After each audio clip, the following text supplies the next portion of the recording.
Bienvenue à toutes et à tous. Nous sommes heureux de vous accueillir aujourd'hui à l'ENSM pour vous présenter les résultats de l'expérience Aura de l'eau qui a eu lieu en mai dernier à Marseille.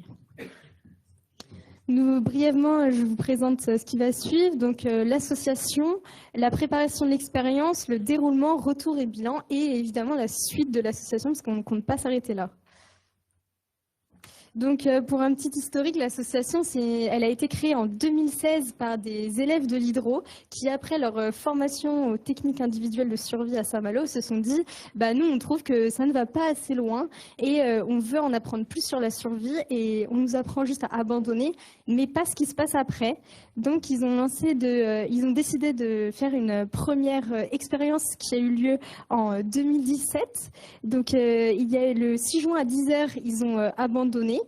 Ils ont rencontré des difficultés au niveau de la météo, donc il y a eu 2 abandons. Mais cette expérience a été vraiment un premier pas pour l'association. Elle a pu démontrer que notre association a vraiment un but pour la recherche et cela a beaucoup intéressé les scientifiques. C'est pour cela que nous avons décidé de continuer grâce à une nouvelle équipe. Et donc, cette nouvelle équipe, elle a eu pour but de mettre en œuvre l'expérience qu'on connaît tous. C'est pourquoi on est là actuellement. Mais cette expérience, elle n'a pas été déterminée par notre équipe. C'était un projet de longue haleine qui a commencé en 2018 quand Benjamin et Sébastien, 2 élèves qui avaient fait déjà la première expérience, avaient pour but de faire une deuxième. Et donc, il fallait mettre en œuvre un groupe pour la monter, cette expérience. Elle avait comme projet de base de partir de Saint-Malo avec l'embarcation du Sésame, le centre d'entraînement à la survie en mer de l'ENSM. Mais l'embarcation du Sésame présentait le défaut de ne plus être agrémentée SOLAS, de ne plus respecter forcément la réglementation. Et il devenait risqué de faire l'expérience avec. Alors, l'école s'est recentrée, le groupe s'est recentré sur Marseille. Et à Marseille, on a la chance d'avoir le BMPM avec une installation, le CETIS, le centre d'entraînement en technique d'incendie et de survie. Merci Cédric. Et donc, le CETIS a la chance d'avoir une embarcation totalement fermée, telle qu'on peut retrouver sur les cargos. Alors, le groupe a décidé de mettre en place l'expérience avec le CETIS sur Marseille, mais en 2020 est arrivée l'épidémie de Covid et donc ils n'ont pas pu aller au bout de leur mise en place. Et Romain Lemap nous a passé le flambeau en 2021 afin qu'on puisse essayer de mettre en œuvre tout ce qu'il avait commencé à préparer et finaliser. C'est donc le projet 2022 qui a été mis sur pied. Et on s'est donné une date vers mai 2022 en accord avec le CETIS et les disponibilités de l'embarcation. Alors la préparation a été longue, vous pouvez l'imaginer, surtout que notre incompétence nous a pu nous jouer des tours. Heureusement pour nous, notre incompétence a été bravée par des partenaires, par des sponsors qui avaient de plus de compétences que nous et qui étaient d'une aide précieuse. Allez, on l'a dit, on a dû s'entourer de partenaires. Donc on a eu différents types de partenariats, que ce soit le partenariat matériel en premier lieu. Donc matériel, on peut penser à l'acteur local, Cerveau Survitech, qui nous a fourni le radeau de 20 places et toute l'expérience est articulée autour. Ils ont également fourni l'ensemble de la nourriture, des médicaments, des sacs à vomi, donc ça représente quand même un certain budget. Et tu l'as évoqué, le CETIS qui nous a accompagnés, qui nous a prêté ses locaux pour faire les pré-mesures, donc le lundi de l'expérience, et également du coup l'embarcation rigide de 20 places également. Donc tout ça, ça nous a enlevé une belle épine du pied, parce que c'est quand même un sacré budget niveau matériel. Côté matériel, on a aussi la Méridionale qui nous a donné 6 combinaisons de survie. Donc on les en remercie d'ailleurs.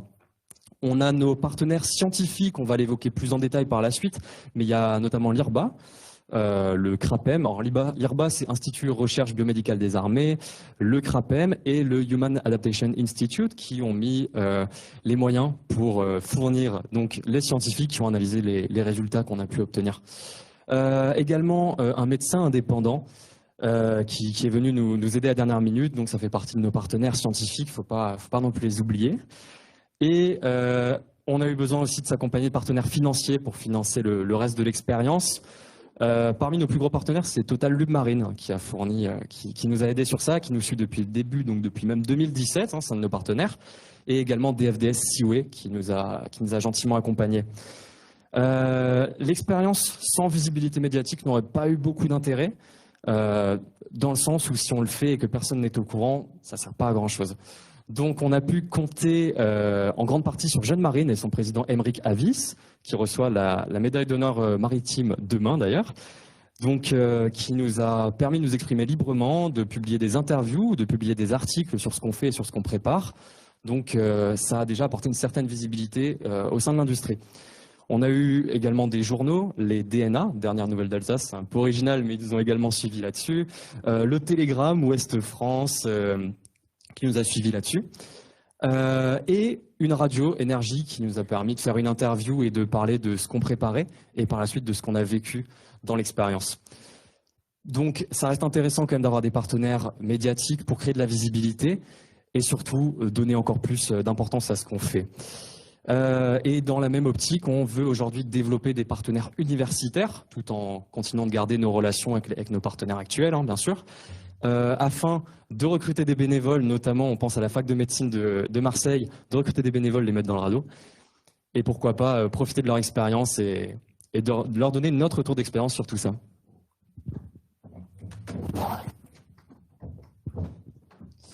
Bon, alors maintenant, on va parler un petit peu sécurité de l'expérience, parce que organiser une expérience de survie en mer, c'est bien beau, mais il a quand même fallu encadrer cette expérience, puisqu'elle présente quand même pas mal de risques. Donc ce travail a donné lieu à un énorme travail de fond, puisqu'on a voulu passer au maximum au détail, le maximum de détails possible, et ne rien laisser au hasard. Alors ça a été assez compliqué, puisque c'était notre première fois dans l'encadrement d'une association et d'une expérience comme celle-ci. Donc c'est passé du dimensionnement de l'accastillage pour le mouillage jusqu'aux procédures que l'on a établies avec les procédures d'urgence que l'on a établies avec les marins-pompiers du bataillon de Marseille qui sont ici présents et on les remercie. Donc déjà en parlant du matériel, on va le développer un petit peu plus tard, mais on voulait une expérience qui simulait donc un abandon. Donc au niveau du matériel, on a respecté ce que prescrit la drone de sauvetage dans la SOLAS, donc à la lettre. Pour le radeau, c'est simple. L'armement était déjà compris dans le radeau, donc grâce à la dotation Cerveau sur Vitech. Donc on les remercie également. On a seulement fait un complément de nourriture et de ration puisque les radeaux sont dimensionnés pour rester 3 jours en mer au niveau des rations. Donc sur le radeau, nous avions 0,5 litres d'eau par personne et 1 litre d'eau pour l'embarcation, plus les rations alimentaires. Et pour l'armement de l'embarcation, nous avons pu compter sur le CETIS qui nous a fourni la quasi-totalité de l'armement de sauvetage, mis à part la pyrotechnique qui nous a été donnée par Cerveau sur Vitech. Donc concernant le lieu de l'expérience, il a été établi par la précédente équipe, donc, qui a établi le mouillage dans la baie du Grand Soufre, pas très loin du mouillage de la précédente expérience. Donc cette position se situe au sud de l'îlot de Tiboulène, à l'ouest de l'île du Frioul. Donc c'est une zone assez particulière qui est fortement exposée au vent dominant de la région, c'est-à-dire le Mistral. Il y a aussi un fetch qui est assez important entre la Côte Bleue et la baie du Grand Soufre. De ce fait, lors des grand épisode de Mistral, il y a une création de vagues courtes et déferlantes qui sont assez nocives pour la bonne tenue du mouillage, donc ce qui rend ce mouillage assez problématique. Il est également orienté ouest-sud-ouest et est exposé aux houles d'ouest qui sont formées par le passage des dépressions en Méditerranée. Donc c'est un mouillage assez compliqué, mais c'est ainsi, c'est ce que veut l'expérience, c'est éprouver le plus possible le matériel et les participants, surtout si les conditions météorologiques se dégradaient. Cependant, il faut s'assurer que ce mouillage soit sûr. Donc pour cela, on a contacté l'organisme Phare et Balise, Donc nous avons beaucoup échangé avec eux sur différentes possibilités de mouillage. On en a retenu une, c'est un coffre qui à la base est destiné à la signalisation des feux et marques spéciales. Donc ce coffre est relié à un corps mort de 3,5 tonnes à une profondeur de 40 mètres et une chaîne d'une longueur de 80 mètres. Donc nous avions la responsabilité de ce coffre et également la tenue du mouillage. Après, nous avions toute confiance à la proposition des phares et balises qui nous avait été proposée. On avait également la responsabilité du coffre et de son intégrité, on va dire, physique. C'est pour ça que l'on a émis un avionnave donc, qui couvrait le coffre, la pose du coffre et également l'expérience. Donc cet avionnave a été émis donc, par la préfecture maritime, ce qui permettait de nous couvrir en cas d'incident sur ce coffre et aussi pendant l'expérience. Ensuite, pour le mouillage, Isaac va nous parler des différentes dispositions que l'on a discutées avec le CETIS pour relier l'embarcation et le radeau au coffre. Tout à fait. Donc en effet, une fois que le coffre a été choisi, il nous a encore fallu choisir la disposition, enfin déterminer le matériel d'accastillage tout d'abord, parce que donc évidemment là il n'était pas question de prendre un vieux bout tout pourri ou d'emprunter une manille rouillée à un pilot, évidemment. Donc il a fallu décider d'une disposition de mouillage adaptée à l'expérience. Donc on a beaucoup échangé avec le CETIS à ce sujet-là, avant d'en retenir une, donc qui consistait à frapper 2 bouts sur le coffre à l'aide de manilles, et donc ces bouts étaient reliés à l'embarcation. Ensuite, entre l'embarcation et le radeau, on avait juste un simple bout. Le radeau n'était pas relié au coffre. Sur chacun des bouts, comme vous pouvez le voir ici, on a ajouté des ressorts afin de donner un peu plus d'élasticité à l'ensemble. On a des ressorts en caoutchouc en fait, qui étaient vraiment sur les haussières. Merci. Pour éviter les coups de rappel violents.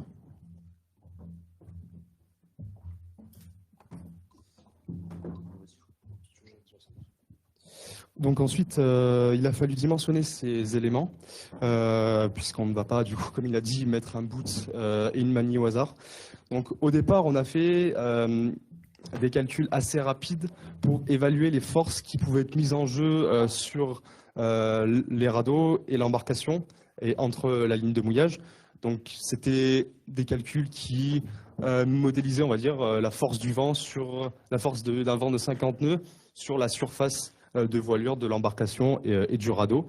Donc ça nous donnait des chiffres approximatifs, comme ça on pouvait avoir une idée des forces qui étaient mises en jeu et ainsi dimensionner ces éléments, c'est-à-dire sur les sites et les vendeurs d'accastillage.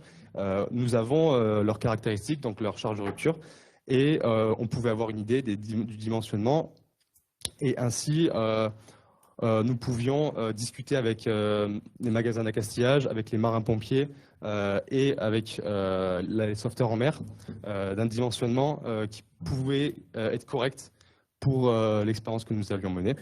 Et on s'est tourné vers un bout de 3 taurons 13 mm de diamètre, et ainsi que de manilles adaptées à la charge qui allait être éprouvée.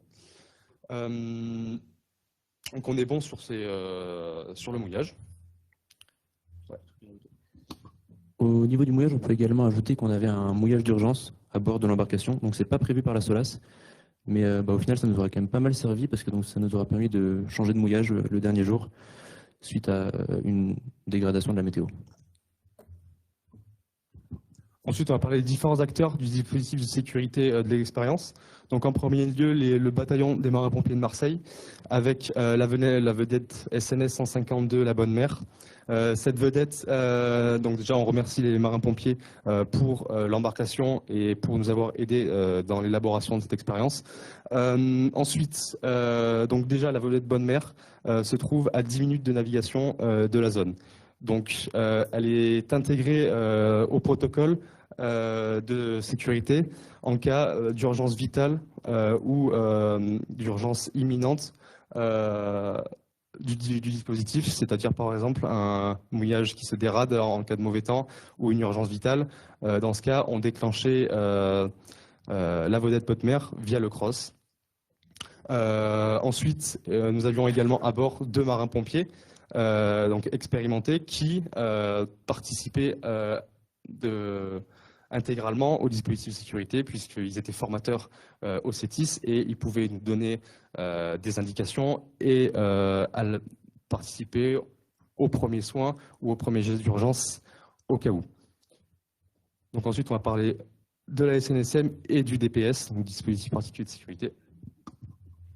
Tout à fait. Donc, pour assurer en fait la sécurité donc de l'expérience pendant qu'on était vraiment au mouillage, il a fallu organiser donc avec la SNSM ce qu'on appelle un DPS, donc un dispositif particulier de sécurité. Ce dispositif donc il consistait en fait en la présence de sauveteurs de la SNSM de la station de Carreau directement sur le Frioul dans des appartements qui nous ont été prêtés par les marins-pompiers de Marseille pour l'occasion. Ce DPS était complété également par la présence d'une psychologue du CRAPEM, Madame Camille Gégaud, afin d'assurer un suivi psychologique de l'expérience.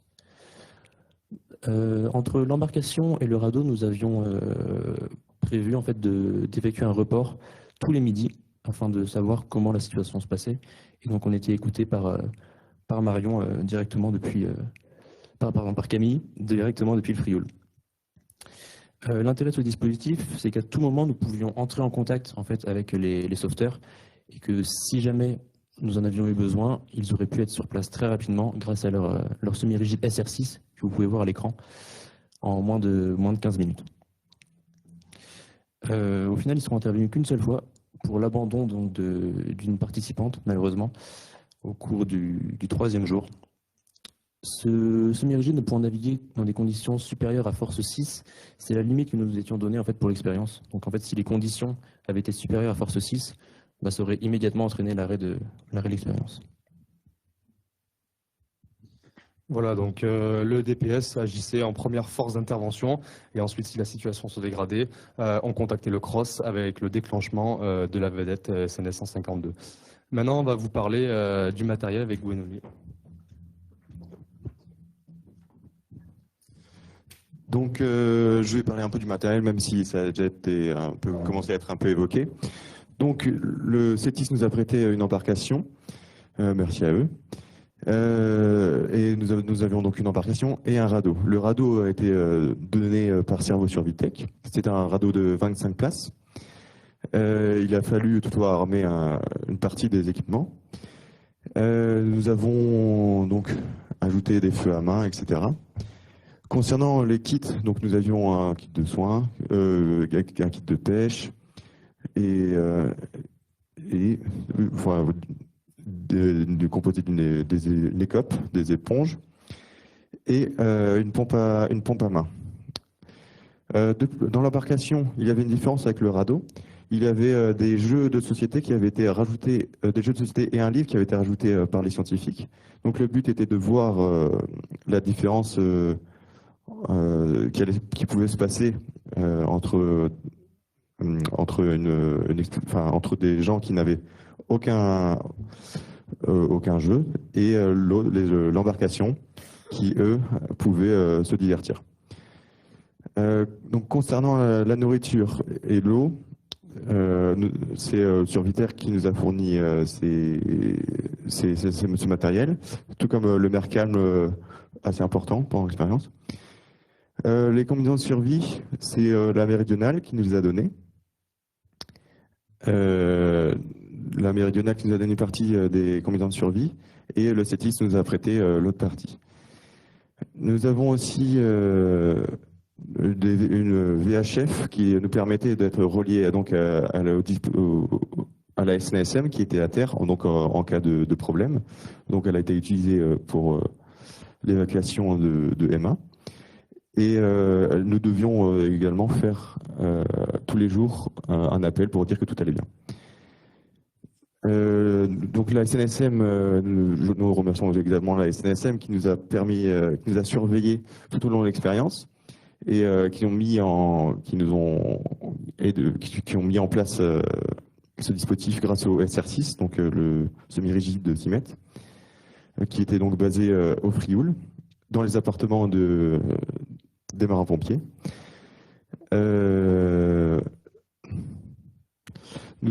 Donc on a pu voir également entre le radeau et l'embarcation une différence dans l'équipement.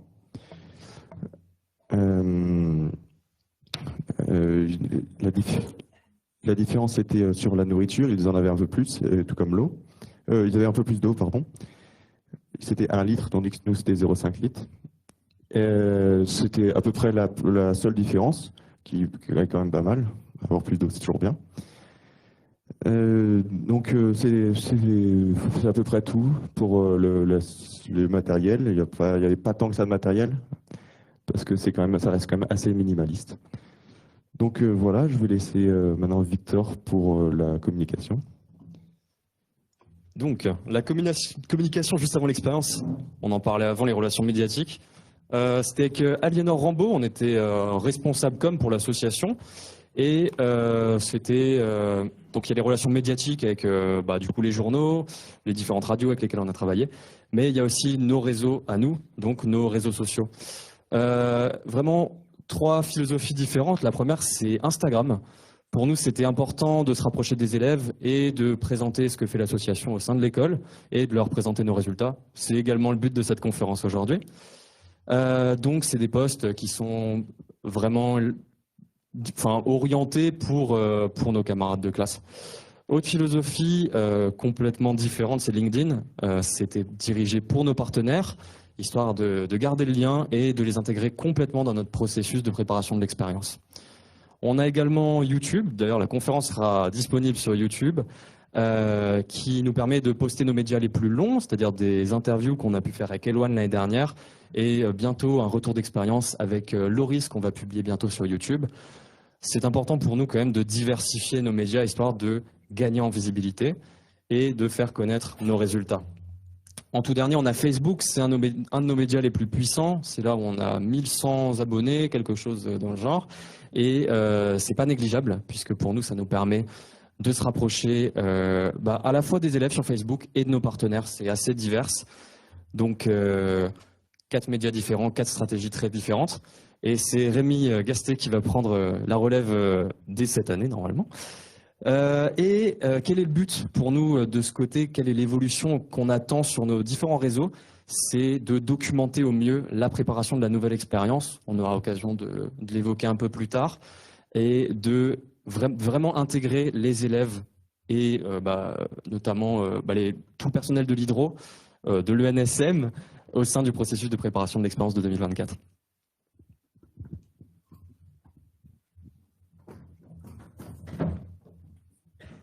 Bien, Gwen, on va vous parler un petit peu du déroulement de l'expérience plus en détail. En fait, on va vous parler vraiment des 2 journées qui ont précédé la mise en place de l'expérience.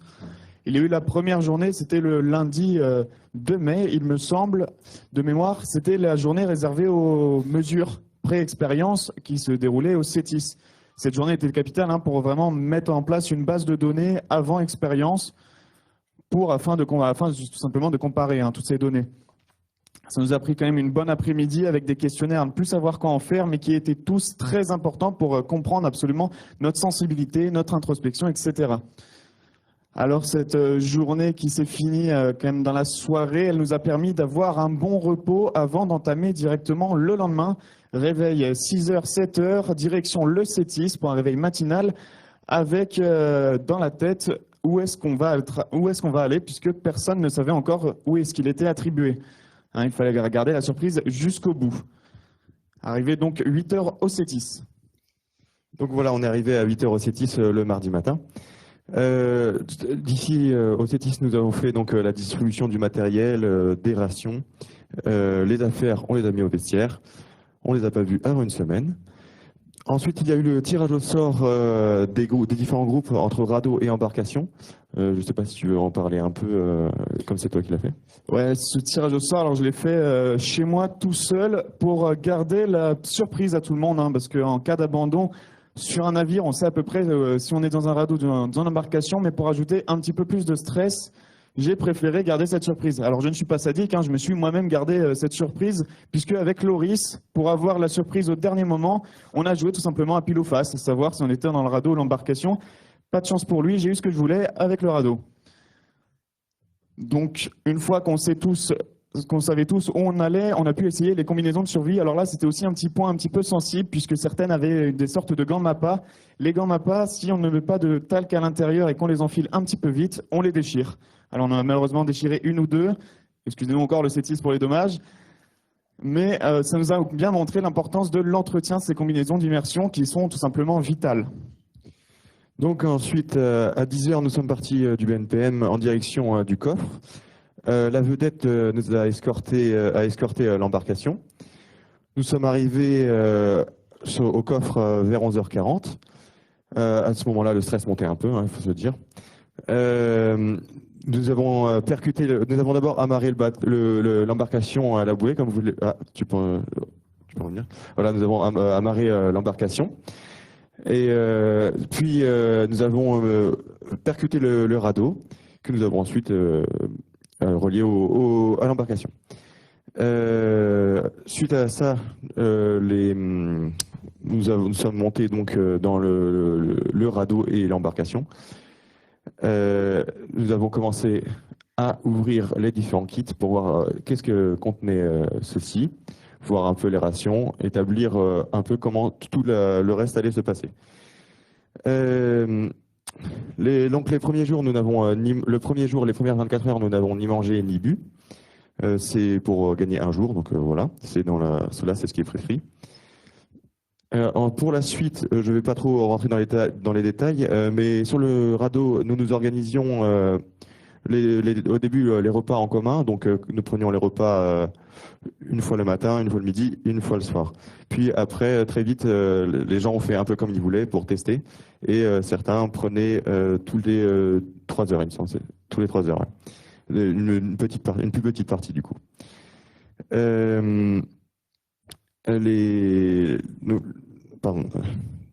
Donc oui, une chose vraiment importante durant toute l'expérience, c'était l'organisation des cars. Les cars nous permettaient donc de faire un roulement dans les places sur le radeau, parce que nous ne pouvions pas dormir tous allongés. Déjà allongés, c'était compliqué.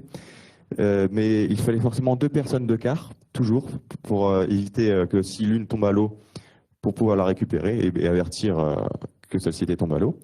Et c'était pour tenir compagnie aussi, c'est pas mal, hein, toujours à 2. Et le car permettait de savoir, enfin de vérifier que la tenue du mouillage était correcte et que l'amarrage ne l'avait pas lâché. Et afin d'avertir que tout danger, par exemple, si le radeau prenait trop l'eau et qu'il coulait, par exemple, enfin des choses comme ça. Donc l'organisation du car, nous changions les cars tous les jours. Les cars déterminaient la place des personnes où est-ce qu'elles allaient dormir dans le radeau, parce qu'il n'y avait pas assez de place, si je me répète peut-être. Ouais, effectivement, hein, même dans un radeau de 20 places à seulement 12, nous étions quand même serrés pour dormir, et chaque mouvement devait être calculé pour éviter de donner des nausées aux voisins. Alors je dis 12, hein, puisqu'en effet nous étions 22 à partir, 10 dans l'embarcation, 12 dans le radeau. À 10 dans l'embarcation, ils étaient aussi tout à fait serrés, hein. La stabilité de l'embarcation est très mauvaise. Il fallait tout simplement prendre en compte chaque mouvement.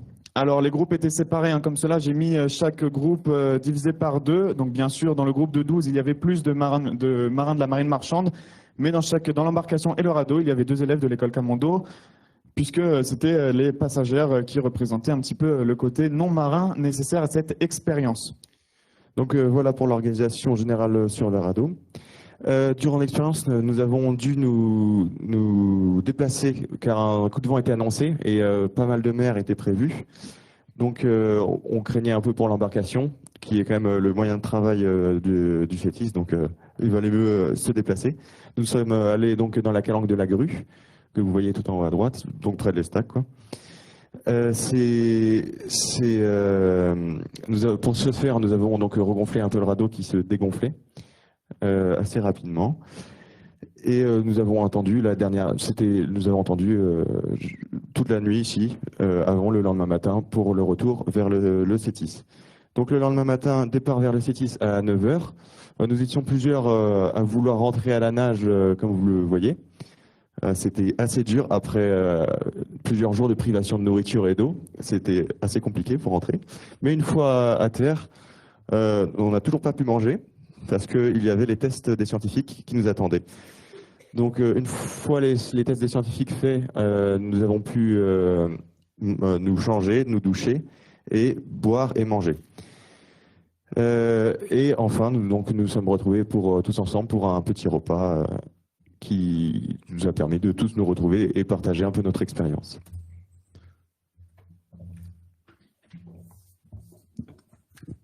Donc, concernant les participants embarqués, donc 15 venaient de l'ENSM et sont de futurs officiers de la marine marchande. Ça ne devait pas se passer comme ça, on en voulait moins, on voulait plus de non-marins, de personnes inexpérimentées, mais malheureusement, la période de mai tombe sur les rattrapages des facs et les gens, quand on leur parle du projet, ils sont en mode « Ah, super, expérience incroyable », mais dès qu'ils commencent à penser logistique, hygiène, tout de suite, on en perd énormément. Les non-marins sont aussi peut-être un peu moins fous que nous pour se jeter dans la mer comme ça. Forcément, ça rebute. Après, il y avait nos 2 marins pompiers appartenant au BMPM, dont un qui est présent aujourd'hui. 5 élèves de l'école Camondo, donc c'est une école de design.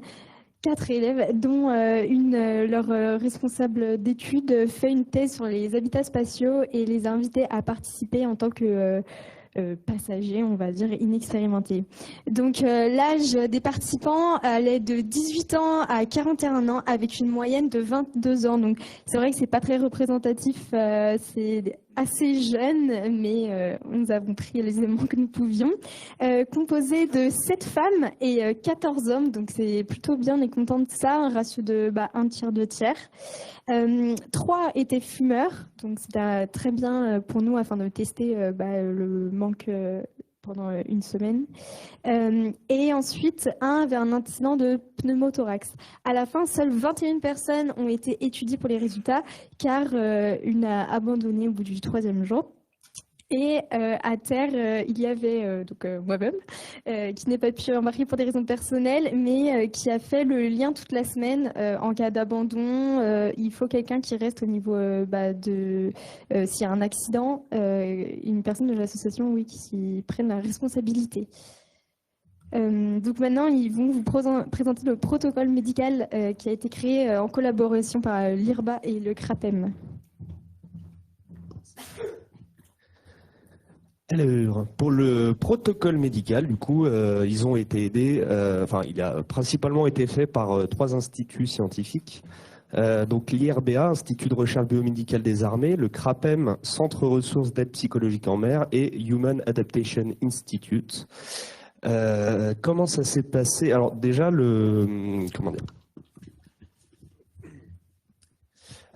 parlons de l'étude. L'étude donc portait sur qu'est-ce que ça fait d'être sur un environnement professionnel isolé et confiné et essayer de tirer une analogie avec potentiellement les missions spatiales pour envoyer des gens à long terme dans l'espace plus tard. Donc l'objectif était d'évaluer l'impact d'une simulation de survie en mer sur les capacités d'adaptation de l'humain. Et il y en avait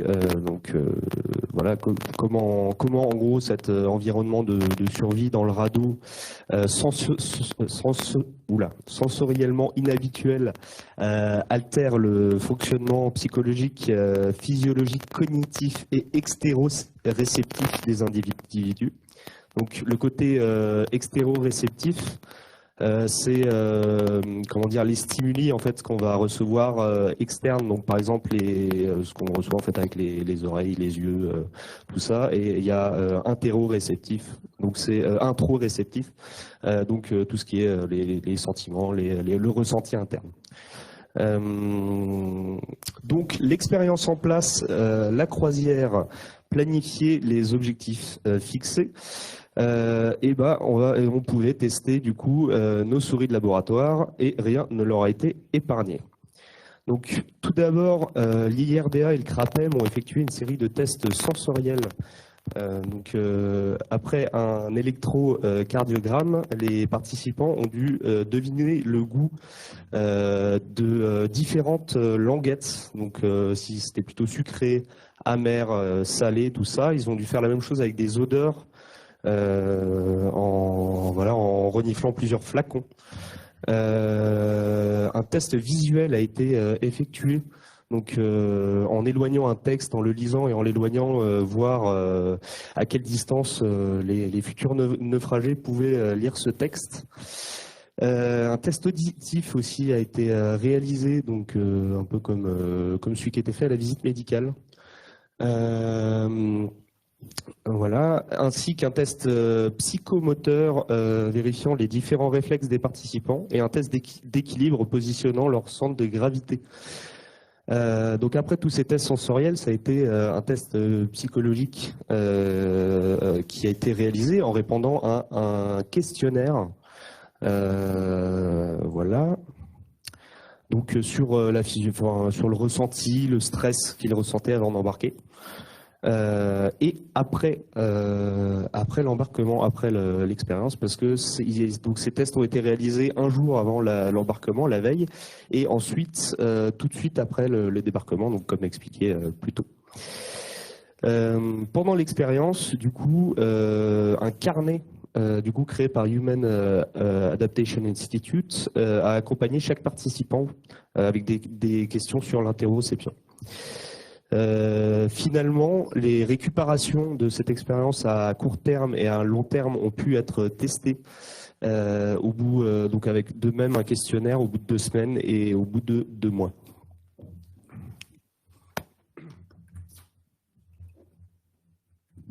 Alors avec Isaac, on va parler des rapports sociaux et l'hygiène à bord.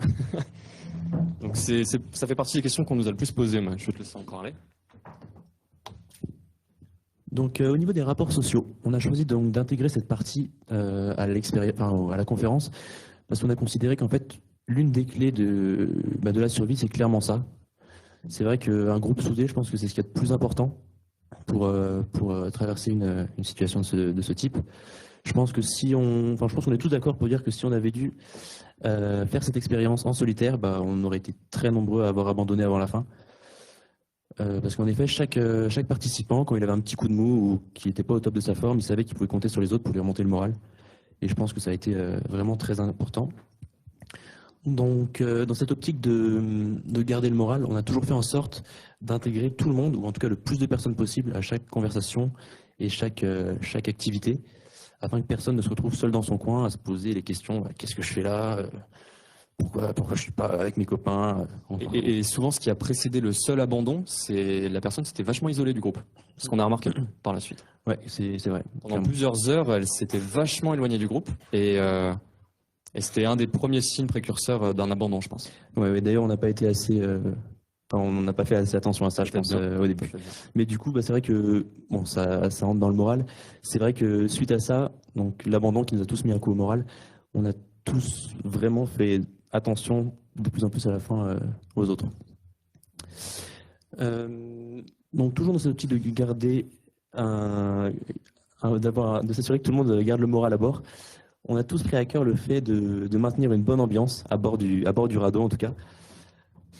Donc par exemple le premier après-midi des nouveaux arrivants. Donc, par exemple, le premier après-midi, on a fait un tour de table de présentation, parce que donc on ne se connaissait pas tous, on ne connaissait pas forcément les marins-pompiers ou les élèves de Camando. Donc, tout le monde s'est présenté. Et de là est née une habitude qu'on a gardée pendant toute la durée de l'expérience, les applaudissements. Donc, au cours de cette présentation, c'était normal de s'applaudir, parce que on s'applaudissait mutuellement après le passage de chacun. Mais c'est vrai qu'après, au cours de la semaine, on n'a plus jamais arrêté. On a continué à s'applaudir pendant tout le temps. Pendant 5 jours. Pour rien. Donc pour une tâche effectuée, pour une nuit quand on passée. passait des heures pleines, des mi-journées, on s'applaudissait. Une bonne blague, une mauvaise blague, c'était... Ouais, même une blague douteuse. Tous les prétextes étaient bons pour s'applaudir. Et on s'est rendu compte que c'était un super outil, en fait. Ouais, parce que même si on s'applaudissait que pendant quelques secondes, au final, ça relançait les conversations, ça redonnait une dynamique au groupe. C'était reparti pour des activités. Et bah, c'était reparti globalement pour 1 ou 2 heures de bonne humeur. Le matin, le soir, on sait que ça en fait. Ouais, c'était des applaudissements en permanence, mais c'était sympa. Et c'est vrai que sur l'embarcation, ils se sont, je pense, sûrement Ils demandé. se sont pas mal moqués de nous. Ouais. Ouais, ils se sont demandé ce qu'on Et faisait. on applaudissait pour les embêter en fait. Et, et donc voilà, donc pour passer le temps, parce qu'on ne faisait pas que s'applaudir non plus, c'est vrai qu'on a pas mal passé de temps à écoper et à sécher le radeau, parce que bah, il prenait malheureusement l'eau par le fond. Donc c'était pas la tâche la plus intéressante à faire, mais c'était bah, nécessaire. Et bah, ça avait le mérite d'être divertissant, voilà, si on peut le dire. Et au moins, ça nous donnait une bonne excuse pour nous applaudir encore. Encore une Quand fois. même, c'est vrai, une fois de plus. Donc on en revient toujours aux applaudissements. Merci beaucoup, merci. Pour ne pas avoir l'impression de faire que écoper et sécher le fond du radeau, on a essayé de s'amuser. Donc avec les cartons des rations de survie, on a fabriqué un jeu de cartes loup-garou, dès le premier après-midi, je crois d'ailleurs. Et voilà, donc ça nous a pris tout l'après-midi à le faire. Et puis, C'est grâce au matériel qui n'était pas dans la Solas, pour le coup, c'était le carnet de Human Adaptation Institute qui nous a été fourni. Et pour le coup, c'est pas dans la drone de sauvetage, ça nous a permis de bricoler un petit jeu. ouais, ça c'était pour le petit Un bac. peu Mais sinon, improvisé. ça c'était pour le petit bac. Mais pour le loup-garou, on avait pris, je crois, les cartons des Ouais, rations de survie. effectivement, et on a fait 2 jeux différents. Après, on pouvait pas faire grand-chose de plus. Ouais, il n'y avait pas grand-chose à faire non plus. Mais c'est vrai qu'on a aussi fait des devinettes que je pense certains n'ont toujours pas compris. Je me tourne Alors, vers toi, clairement. un matin, pendant quasiment 1h30, à confirmer un jeu débile, mais on s'est surpris à faire des choses vraiment qui nous prenaient des heures. On s'en rendait pas compte. Et on a des enregistrements de chacune minute passée dans l'embarcation et des heures à se faire des devinettes. Et il y a des enregistrements de moi qui ne comprends pas pendant 2 heures. Et c'est terrible. C'est terrible. C'était la seule personne à ne pas comprendre les devinettes d'ailleurs. C'était. Je la cherche encore. Hein. On a également pu chanter les chants de marins, forcément, pour Peut-être nous que rappeler vous avez qu'on vu est quand même passer sur LinkedIn certains chants qu'on faisait le soir avant de dormir. C'est vrai. Ça a également permis à 3 d'entre nous de réviser pour le gala qui était prévu le soir de la fin de l'expérience. Le soir de fin Donc d'expérience. c'était pas mal. On a Pas tellement. pas tellement. On a également passé une après-midi à parodier un chant, enfin à écrire la parodie d'un chant, donc le chant 15 marins sur le bahut du Mort, qu'on a transformé du coup en 12 clampins sur le radeau de la mort. Et voilà, Qui a été chanté à notre arrivée au Sétis au retour. Et du coup, on a fait un concours de chansons entre le radeau et l'embarcation qui a écrit un autre chant. Le radeau a gagné, évidemment, mais là n'est pas la question. Ce qu'il faut comprendre dans tout ça sur les rapports sociaux, c'est qu'en fait, se divertir et s'occuper, dans ce cas-là, c'est vraiment pas qu'une question d'amusement. Excusez-moi pour le terme un peu fort, mais je pense que c'est vraiment une question de survie, dans le sens où si on ne s'occupe pas, si on n'a pas de divertissement, ben, on est plus enclin à perdre le moral. Et je pense qu'une fois qu'on a plus le moral, bah, la volonté de s'en sortir, de continuer, s'envole un petit peu. Donc dans un cas réel, je pense que c'est possible qu'une personne qui n'a pas le moral cesse peut-être de s'alimenter et se laisse dépérir. On a remarqué quelque chose, c'est que les journées, on était tous ensemble, on était 12, à la fin on n'était plus que 11, mais tous ensemble dans le radeau à échanger, donc c'était très convivial, on discutait pendant des heures, voire des devinettes pendant des heures. Par contre, la nuit, on était quasiment tout seul. Les autres dormaient à côté, on voulait pas les réveiller, et on était un peu confrontés à nous-mêmes, et c'est souvent là, en tout cas pour ma part, on en discutait avec tout le monde, la partie la plus dure de l'expérience, c'était vraiment les nuits. Ouais, c'est là où c'était important d'ailleurs d'être à 2 pour le quart aussi, en plus de la sécurité au cas où quelqu'un tombait à l'eau. Ça permettait aussi donc de discuter doucement pour pas réveiller les collègues, enfin réveiller s'ils arrivaient à dormir. Mais ouais, pour vraiment pas se retrouver tout seul à se poser encore les mauvaises questions. Est-ce qu'on parle un peu de l'hygiène à bord? Allons-y. Donc, c'est les questions qui nous reviennent le plus souvent. On s'alimente, on mange, donc on en a déjà parlé, mais il y a également la question qui peut-être fait que de nouveaux naufragés ne veulent pas nous rejoindre, c'est les questions d'hygiène. Donc, pour faire nos besoins, effectivement, donc 2 philosophies à chaque fois, donc sur le radeau et sur l'embarcation, complètement différents. Du coup, nous, on était sur le radeau. Pour les hommes, c'est un petit peu plus facile, disons. Par contre, pour les participantes femmes, c'était bien plus compliqué. Donc, assise sur le boudin, donc en essayant de tenir la position. On en a une qui a failli partir à l'eau Une d'ailleurs. participante qui a failli tomber à l'eau, donc c'est pas du tout un bon point. Si on tombe à l'eau, on se refroidit, on se salit, perd d'énergie. Enfin, c'est très mauvais pour la survie. Sur l'embarcation, il y a eu d'abord un saut qui a fonctionné très bien, donc encore une fois pour les participantes femmes. Et à la fin, ils ont perdu le saut, donc c'était équilibre, se mettre hors bord, donc c'était vraiment pas facile. Hygiène, sinon on n'a pas pu se laver, pas de lingette, pas possible de se laver les mains. Donc fin de journée, quand on devait ouvrir nos rations d'eau, c'était avec les mains pleines de sel, donc on venait on a les rations d'eau, peut-être qu'on pourrait les déballer à la fin. On venait simplement poser nos lèvres sur le bord du sachet qui était plein de sel. Donc sur ce point, énormément de choses à revoir, peut-être des lingettes. Est-ce qu'on parle on voulait explorer aussi la piste des périodes menstruelles. C'était quelque chose qu'on a essayé d'implémenter en amenant des culottes de règles. Voilà. Et est-ce que tu veux ajouter quelque chose par rapport à ça? Donc, 2 semaines avant l'expérience, c'est posé lors de la dernière réunion. Je demande aux filles, mais vous, la semaine d'expérience, vous êtes sûr que ça n'avait pas tombé cette semaine-là? Et là, 3-4 filles me répondent, oh, malheureusement, ça va être là.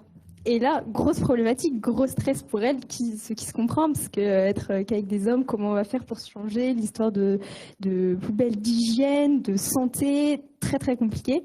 Seule solution qu'on a cherché dans la réglementation, on a cherché sur Internet s'il y avait des articles faits par des médecins maritimes, des gynécologues, rien n'existait. Donc la solution qu'on a choisie, c'est les culottes menstruelles. Donc seule chose qu'on a pu trouver, le problème c'est que si elles restent trop longtemps, faut les faire sécher. S'il pleut, ça reste humide, c'est mouillé et développement des bactéries. Mais tout ce qui est à usage unique, comme les tampons et serviettes, c'est non utilisable sur un radeau. Et il y a le problème après de comment se changer, Donc ça c'est quelque chose qu'on veut absolument développer et vérifier lors de la prochaine expérience, que sur un navire à passagers, lors d'un abandon, la proportion, statistiquement, c'est sûr qu'il y aura des femmes qui auront leur menstruation à ce moment-là. Et donc, peut-être qu'on se dit que ça peut être du confort, mais pour les femmes, ça peut être quelque chose de très... ça peut être une angoisse. Donc, les équipages sont de plus en plus composés de femmes et voir comment on peut faire évoluer la réglementation par rapport à ça. Moi, je vais vite fait parler de la vie à bord de l'embarcation parce que je suis le seul représentant de l'embarcation ici et il y a des petites différences sur la vie à bord, notamment sur l'ambiance. Comme ils vous l'ont dit, ils applaudissaient tout le temps et on avait l'impression qu'ils s'amusaient bien. C'était assez agaçant et en fait, on a émis l'hypothèse que cette différence d'ambiance venait de la structure de l'embarcation, puisque le radeau est construit d'une certaine manière que les gens en fait, se sont mis naturellement en cercle et étaient plus aptes à l'échange et à parler entre eux, tandis que dans l'embarcation, c'est très petit, il y a pas mal de cloisons, on ne se voit pas les uns les autres, et du coup, les échanges on pense que sont beaucoup plus limités. Et c'est ce qui a amené cette différence en fait d'ambiance. Alors on s'entendait très bien dans l'embarcation, mais c'est vrai qu'il y avait moins de rires, d'applaudissements, et on le remarquait énormément. Donc ça, c'était malgré le fait qu'on ait des jeux à bord qui nous ont été donnés par les scientifiques. Au final, ces jeux, on les a quand même pas mal utilisés pour les cartes. Le livre, on l'a pas tant lu que ça. Mais malgré en fait ces loisirs qui nous ont été donnés, c'est vrai qu'on a eu l'impression qu'il y a eu moins d'ambiance en fait sur l'embarcation. Après, concernant la nuit, c'est vrai que la nuit c'était le moment le plus difficile. Après, nous certes, on avait moins d'ambiance, mais on prenait pas l'eau par rapport au radeau, donc on n'est pas tous logés à la même enseigne. Un sacré avantage quand même. Voilà, c'est pas mal. Après, on était très serrés dans l'embarcation et il y a ce problème, j'allais dire ce problème de stabilité, mais l'embarcation est faite comme ça. L'embarcation n'est pas du tout stable et à la moindre vague ou houle, la gîte est très importante et même il faut faire très attention lors du déplacement dans l'embarcation puisqu'on peut prendre énormément de gîtes si on ne fait pas attention à la manière dont on se déplace sur le radeau, sur l'embarcation. Donc c'est vrai qu'au départ, ça nous a surpris et c'est quelque chose qu'il faut prendre en compte. Après, sur le déroulement de la nuit, pareil, on a des quarts, 2 par quart. On prêtait attention aussi aux navires qui passaient à côté. Souvent, on les spottait à la lampe torche. On avait nos signalisations d'embarcation, mais on les spottait aussi à la lampe torche pour les éloigner. Et voilà, donc 2 par quart. Au niveau hygiène, on essayait de prendre des douches à l'eau de mer. Donc on avait sur l'embarcation une petite plage arrière, donc on essayait de se brosser les dents à l'eau de mer, se laver à l'eau de mer, on essayait d'avancer, d'être innovant sur ce point-là, tant que possible. Après les repas, nous on a gardé ce rythme matin, midi, soir. Après, c'est vrai que dès le deuxième jour, il y en a qui ont commencé à ne plus s'alimenter. Donc c'est vrai que c'est assez problématique puisqu'on quand même on s'inquiète pour ces personnes, on se demande si elles vont bien parce qu'elles ne mangent plus. Il y en a qui boire, tout le monde a bu, mais c'est vrai que l'eau aussi a un goût de plastique très fort et c'est assez nauséeux. Mais on essaie quand même de garder un rythme matin, midi, soir pour essayer de se réunir justement tous ensemble sur un moment qui est un peu peut-être plus solennel, donc c'est-à-dire le repas. Après, il y a eu quand même une perte de poids importante. Moi, j'ai perdu 9 kilos en 4 jours. 4 jours, la moyenne c'était 5-6 kilos pour tout le monde. Donc on est clairement en sous-alimentation. Et voilà à peu près tout sur la vie à bord. Ouais. Tout à fait. Donc en parlant d'alimentation, donc je vais enchaîner. Donc moi c'est vrai que j'étais sur le radeau, donc j'ai plus un point de vue sur comment c'était sur le radeau. Donc chaque participant, chaque naufragé en fait avait droit à 3 bars par jour. Donc là, ce que vous voyez là sur la photo, c'est une demi-barre. En fait, les barres sont scindées en deux. Et donc au niveau de l'eau, on avait 500 millilitres par jour et par personne sur le radeau. Et sur l'embarcation, ils avaient 1 litre, ce qui est quand même plus confortable. Et donc sur le radeau, donc ces sachets donc, sont divisés en 10 sachets de 5 centilitres. Afin de nous mettre le plus possible dans la peau de vrais naufragés, on a choisi pour les premières 24 heures de ne pas s'alimenter et de ne pas boire, afin donc de prolonger, dans un carrel, ça servirait à prolonger l'expérience, les chances de survie d'un jour. Ensuite, donc le lendemain, donc le deuxième jour, le premier jour où on a commencé à s'alimenter, on a choisi de partir sur un rythme, donc une barre à 8 heures, une à 14 heures et une à 20 heures, pour garder un peu les rythmes classiques, petit déjeuner, déjeuner et dîner. Mais on s'est rendu compte très vite que en fait, c'est vraiment les repas qui marquaient notre journée et qui rythmaient notre journée. Et donc, il n'y avait pas assez de rythme dans notre journée. Donc le troisième jour, on est parti sur des demi-barres. Donc merci. Donc voilà à quoi ressemblent les sachets d'eau en fait. Donc là, il y a 2 sachets qui sont attachés ensemble. Donc on voit que c'est pas énorme. Tout le monde s'arrangeait un peu en fait avec ces sachets pour comment est-ce qu'il est réparti dans la journée. Pour ma part, je sais que j'en buvais 2 par repas, le premier jour en tout cas. Et donc il m'en restait 4 pour le reste de la journée. Donc le troisième jour, on est parti donc sur des demi-barres. Donc on en mangeait une à 8 heures, une à 11 heures, une à 14 heures et une à 17 heures. Et une dernière à 20 heures. Et donc il nous restait une demi-barre pour le quart de nuit. Ou pour si jamais on avait un petit creux. On a pu constater que les rations, c'était pas fait pour tout le monde, clairement. Parce que c'est entre autres ce qui a poussé la seule candidate à avoir abandonné en fait. Dès le troisième jour, elle a arrêté de s'alimenter, elle n'y arrivait plus, ça la rendait plus malade qu'autre chose. Et nous, c'est vrai qu'on n'a peut-être pas fait suffisamment attention à ça, mais voilà, donc c'est ce qui l'a conduit à abandonner. Autre problème au niveau de la nourriture, c'est vrai que le goût est assez désagréable, la texture également. Et le principal problème, c'est que ça donne soif, mais on n'a pas beaucoup d'eau à bord. Donc ça, c'est quand même un gros problème. Alors du coup, il y a quand même 50% des naufragés qui ont arrêté de manger après 72 heures. Ouais. Donc là, on a soulevé un vrai problème. C'est pas normal, c'est pas possible même. Je pense que ça, dans un cas réel, ça serait peut-être pas arrivé, parce que nous, donc, on connaissait la date de fin de l'expérience, on savait quand est-ce qu'on allait être secouru. Et donc, on s'est dit, les personnes qui ont arrêté de manger ont dû se dire, je peux tenir 2 jours sans manger, ça le fait, dans 2 jours, je suis chez moi. Dans un cas réel, ça serait peut-être pas arrivé, parce que donc, le naufragé aurait l'incertitude de la date de son sauvetage. Donc voilà, c'est une des limites de l'expérience. Après, passons à une partie qui est très importante, c'est le retour et les bilans. Donc c'est ce qui Oralo, c'est pas une association qui est faite pour aller se promener et rater les cours pendant une semaine, comme certains nous le disent. Donc ça a vraiment un but scientifique et on est là pour améliorer la formation et la survie en mer. Mais pour cela, évidemment, il faut de l'argent, parce que sans argent, on ne fait rien. Donc, le nouveau trésorier de l'association va vous présenter le bilan financier de cette expérience 2022. Donc voilà, on a pour le bilan financier, je vais vous le présenter succinctement parce que sinon ce serait un peu long. Donc le budget prévisionnel de l'ancienne équipe était de 11 760 €. Donc on a réussi grâce aux nombreux dons à être autour de 5 800 comme vous pouvez le voir, ce qui est très bien.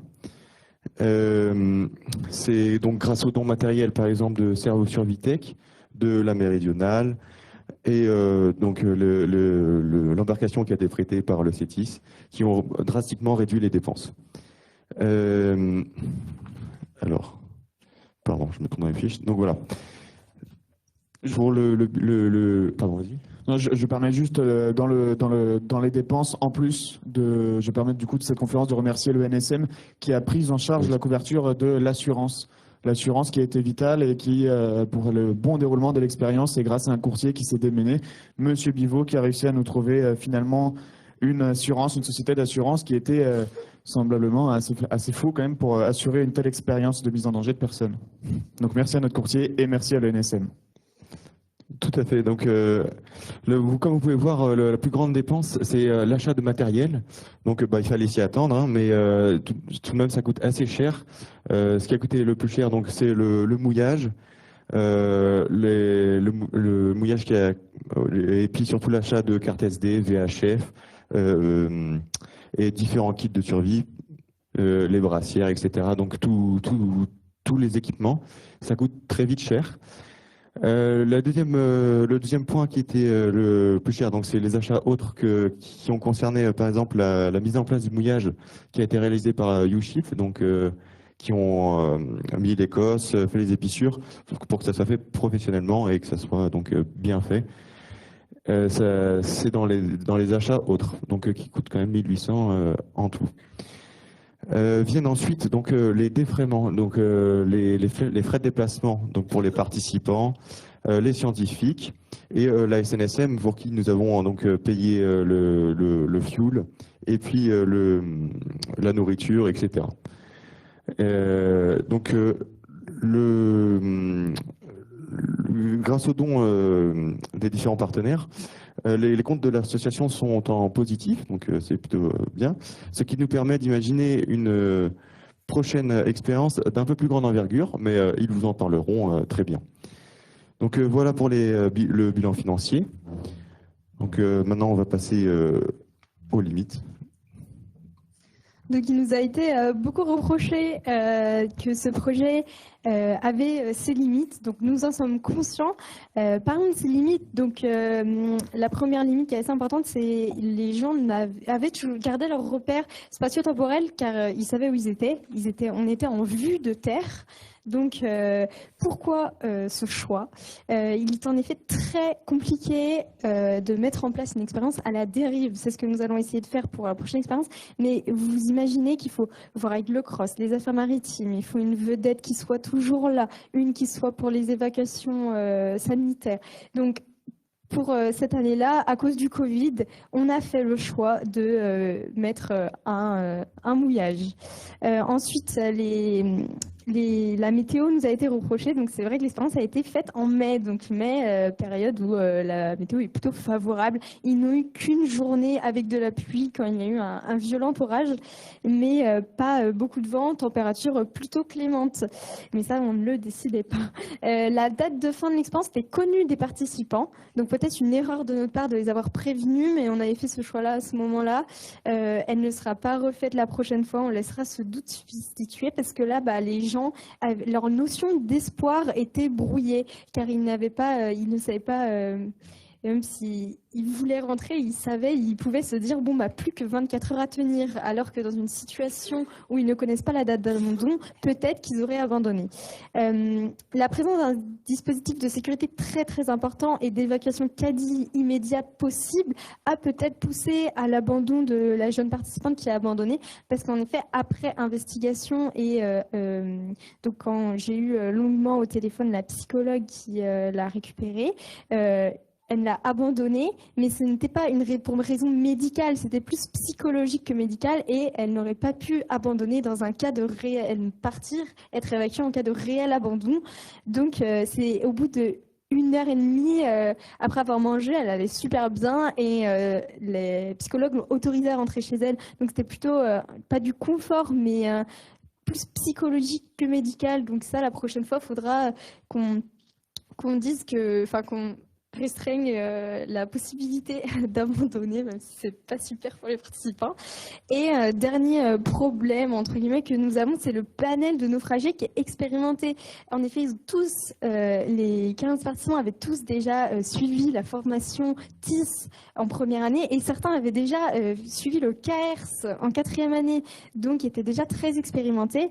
La prochaine expérience, donc on voudrait avoir plus de participants novices, mais le problème c'est le choix et que ces gens viennent, les gens ne sont pas très enthousiastes, ceux qui viennent sont assez préparés psychologiquement. Et enfin, on a eu un certain problème, c'est le contact avec l'extérieur, parce que vous pouvez imaginer que quand les plaisanciers autour ont vu tout ce dispositif sur l'eau, 2 embarcations à orange fluo, un coffre jaune, la première chose qu'ils se sont dit, c'est « Ah super, on va aller voir comment ça se passe ». Sauf que nous, le but, c'était justement d'être en totale autonomie, inertie dans l'expérience. Donc, par exemple, le radeau, l'embarcation la nuit a dû faire parfois des signaux pour dire attention, on est là et n'approchez pas l'expérience. Donc, la prochaine fois, nous essayerons de ne pas reproduire, entre guillemets, ces erreurs et de pousser encore plus loin l'expérience pour avoir plus de résultats concrets. Donc, suite à ça, vous avez les conclusions médicales de l'expérience, un moment très très attendu, à mon avis, par l'Assemblée.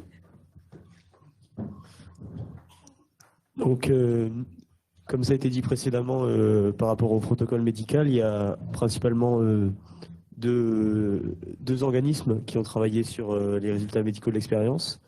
D'abord l'IRBA, qui est l'Institut de recherche biomédicale des armées.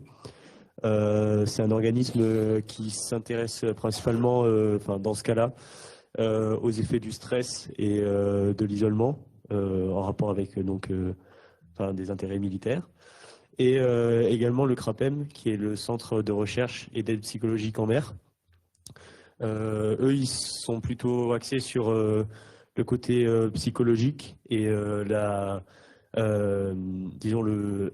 manière dont on va s'adapter à l'environnement dans cette situation de stress, etc., pour essayer d'améliorer ou d'avoir une réflexion sur la manière dont sont conçus les matériels de survie et d'abandon sur les navires marchands. Donc il y a pas mal de résultats qui sont ressortis des études qui ont été publiées à la suite de l'expérience, qui englobent donc les résultats immédiats de l'expérience et également la récupération des participants, puisqu'il y a eu des tests 3 semaines et 2 mois après la fin de l'expérience pour évaluer l'effet à long terme de cette situation de stress et de ce changement d'environnement. Donc pour les résultats physiologiques, on a parlé de la perte de poids qui est très importante. Et donc il y avait également des effets sur la tension et le rythme cardiaque. On a eu une augmentation de la fréquence cardiaque et plus de variabilité du rythme cardiaque. Donc ça, c'est lié au stress, tout simplement. Et globalement, le système parasympathique qui se rigidifie, donc c'est tout ce qui va être réflexe, tout ce qu'on va pas contrôler, tous les rythmes de notre corps qu'on contrôle pas, ça va être la respiration, le cœur, les clignements de paupières, etc. Tout ça, ça s'accélère, ça se rigidifie et on a moins de contrôle sur tous ces réflexes en fait de notre corps. Donc ça, c'est encore une fois lié aux situations de stress pendant ces 5 jours. Ensuite, il y a des effets importants sur le sommeil, puisqu'ils nous l'ont dit, c'est assez compliqué de dormir dans le radeau, donc des difficultés pour s'endormir, pour rester réveillé, y compris dans les semaines qui suivent le débarquement, et un sommeil qui est de mauvaise qualité. Voilà, le sentiment de ne pas se reposer même si on dort longtemps. On a aussi globalement une augmentation de la perception du stress, y compris dans les 2 mois qui suivent le débarquement. C'est-à-dire que les embarquants étaient plus sensibles. Bon, ils avaient leur synthèse le mois suivant, mais ils étaient plus sensibles aux situations de stress après cette expérience. Donc ça montre que ça a des effets même sur le long terme. Et une moins bonne écoute de son corps, moins d'attention prêtée aux informations, globalement à l'environnement qui nous entoure. Pour ce qui est des résultats donc, sur les tests sensoriels, on a une plus grande sensibilité aux fréquences aiguës et à l'inconfort auditif. Donc, encore une fois, lié aux situations de stress, à une hyperattention, puisque on a aussi remarqué, il a été noté que les participants étaient beaucoup plus, étaient en situation d'hypervigilance dans les semaines qui ont suivi le débarquement. Oui. Et également une augmentation de la valeur hédonique des odeurs, c'est-à-dire que donc sur les tests de l'odorat et du goût, les participants étaient plus sensibles à tout ce qui est en rapport avec les émotions liées à ces sens. C'est-à-dire que les sentiments ou ils étaient émus par les odeurs qu'ils sentaient, pour des raisons évidentes. Et donc, une conséquence qui peut paraître évidente, mais qui est quand même intéressante à noter, tout ce qui est proprioception, équilibre, etc. Tous les participants, au moment de la débarque, ont dit qu'ils avaient du mal. Bon, ils ont eu la tête qui tournait au moment où ils se sont mis debout, évidemment, et ils avaient du mal à tenir droit, à marcher droit. Et ça a été noté également lors des tests, c'est-à-dire que l'équilibre était évidemment modifié. Et il y avait une moins bonne proprioception, une moins bonne sensibilité de son propre corps. Grégoire va compléter, je pense. Je vais plutôt conclure parce que Paul a bien dit les choses. Du coup, les résultats sont vraiment sans équivoque. La dureté de l'environnement a affecté la majorité des capacités de réponse de l'organisme. Du coup, ces résultats posent la question de l'adaptation des individus aux situations de survie. Il est essentiel de continuer à chercher des contre-mesures qui pourront aider à l'adaptation pour la survie en mer et du coup, comme dit au début, au-delà pour les missions spatiales. Donc maintenant, on va passer aux conclusions techniques. Donc, mis à part que le radeau fuyait par le vide-vite, comme vous pouvez le voir, le vide-vite qui est ici, donc, il fuyait de par là, et puis par les coutures extérieures. Donc on prenait l'eau doucement, mais quand même pas mal, un peu trop vite pour nous. Donc ça n'aurait pas dû arriver, évidemment. Mais malheureusement, c'était pas le seul problème technique. Il y a eu aussi le récupérateur d'eau, donc on a découvert qu'il fuyait lorsqu'il a plu. Donc on prenait l'eau par là, on n'a pas eu le temps de la boire malheureusement, ça aurait été bien. Sinon pour l'embarcation, donc comme Loris l'a dit, il y avait l'embarcation roulait pas mal, donc ça a pu être gênant. Surtout avec une forte houle, ça pourrait être déstabilisant. Mais sinon, niveau bonne nouvelle, il y en a quand même, c'est que le radeau n'a pas eu de problème à être tracté par l'embarcation. Donc le retour a quand même duré 2h40 et il n'y a pas eu de problème. Bon, ça s'est fait à petite vitesse évidemment, mais tout a tenu, donc c'était plutôt une bonne nouvelle. Pareil pour les combinaisons de survie, le zip était très bien entretenu, donc pas de problème là-dessus. Donc je vais revenir un peu donc sur les rations et la nourriture. Ouais, ça a déjà été dit, mais bon, ça a été un peu difficile pour certains de manger et de boire aussi. Boire, ça a été difficile. Donc, je vais revenir aussi, Loris l'a dit, mais on voit bien sur les images ici que la cloison qui sépare donc dans l'embarcation a modifié un peu l'état d'esprit des deux équipages. Donc, nous étions ouverts et nous nous voyions toujours tout le temps dans le radeau, alors que dans l'embarcation, c'était séparé et les ouvertures étaient petites.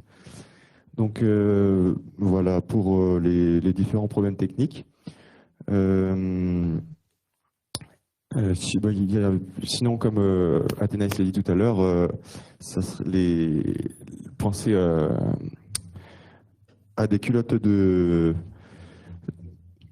règles, ça serait plutôt important et pas mal vu au vu de la féminisation du métier de marin. Donc voilà, c'est à peu près tout pour les problèmes techniques qui ont eu les gros problèmes techniques, tout de moins. Je veux juste rajouter vite fait quelque chose sur le radeau. Donc d'abord, il y avait 2 élèves de l'école de design de Camando et il y en a un qui faisait une étude sur l'habitat humain en milieu confiné et il avait eu l'idée en fait de pourquoi pas faire des cloisons amovibles donc dans l'embarcation. Donc ces cloisons-là ne sont pas en renfort, celles-ci sont pas en renfort du radeau. Donc il a eu l'idée en fait pourquoi pas de faire des cloisons amovibles justement pour avoir si jamais on embarquait dans cette embarcation pas au maximum de ses capacités, de pouvoir avoir un espace de vie plus important, puisqu'en fait je n'en ai pas parlé, mais pour dormir on s'était créé des sortes de hamacs avec des boots et les ceintures de sécurité. Donc ça permettait de faire un sol et on mettait les combinaisons de survie sur les boots. Ça peut essayer de faire un lit. Et donc toute la journée, en fait, on essayait d'améliorer le couchage pour la nuit et ça permettait de faire un objectif pour la journée. Donc voilà, c'était l'idée qu'il avait eue. C'est tout. Donc là, on va juste vous présenter donc très très rapidement. En bas, vous avez l'équipe qui faisait partie de l'embarcation et en haut, l'équipe qui faisait partie du radeau. On va vous passer les ressentis personnels. Vous pourrez poser vos questions à la fin parce que sinon ça va être trop long. Donc, l'équipe étant partie au Havre, l'ancien bureau, on a dû en recomposer un et le but c'était d'avoir une succession pour pas perdre parce que c'est des expériences qui sont très très longues à mettre en œuvre au niveau sécurité, partenaires, ça nécessite beaucoup de moyens. Donc nous avons refait un bureau qui ont soit participé à l'expérience, soit qui étaient à terre comme moi et qui étaient dans les anciens groupes avant de sécurité et communication. Comme ça, on a quand même une suite. Et nous avons recruté une nouvelle équipe. Donc il y en a 2 à la relation partenaire, sécurité, relations scientifiques et relations presse. Alors, cette nouvelle équipe qui aura en charge le nouveau projet l'année prochaine quand on sera parti, va vous présenter donc la suite d'Oradlo, parce qu'on ne veut pas s'arrêter là, ça serait trop dommage, mais on veut quand même la faire évoluer pour ne pas refaire la même chose tous les ans et ne pas refaire les mêmes erreurs et essayer d'effacer toutes les limites pour essayer d'arriver à un abandon vraiment similaire à ce qui pourrait nous arriver plus tard. Voilà,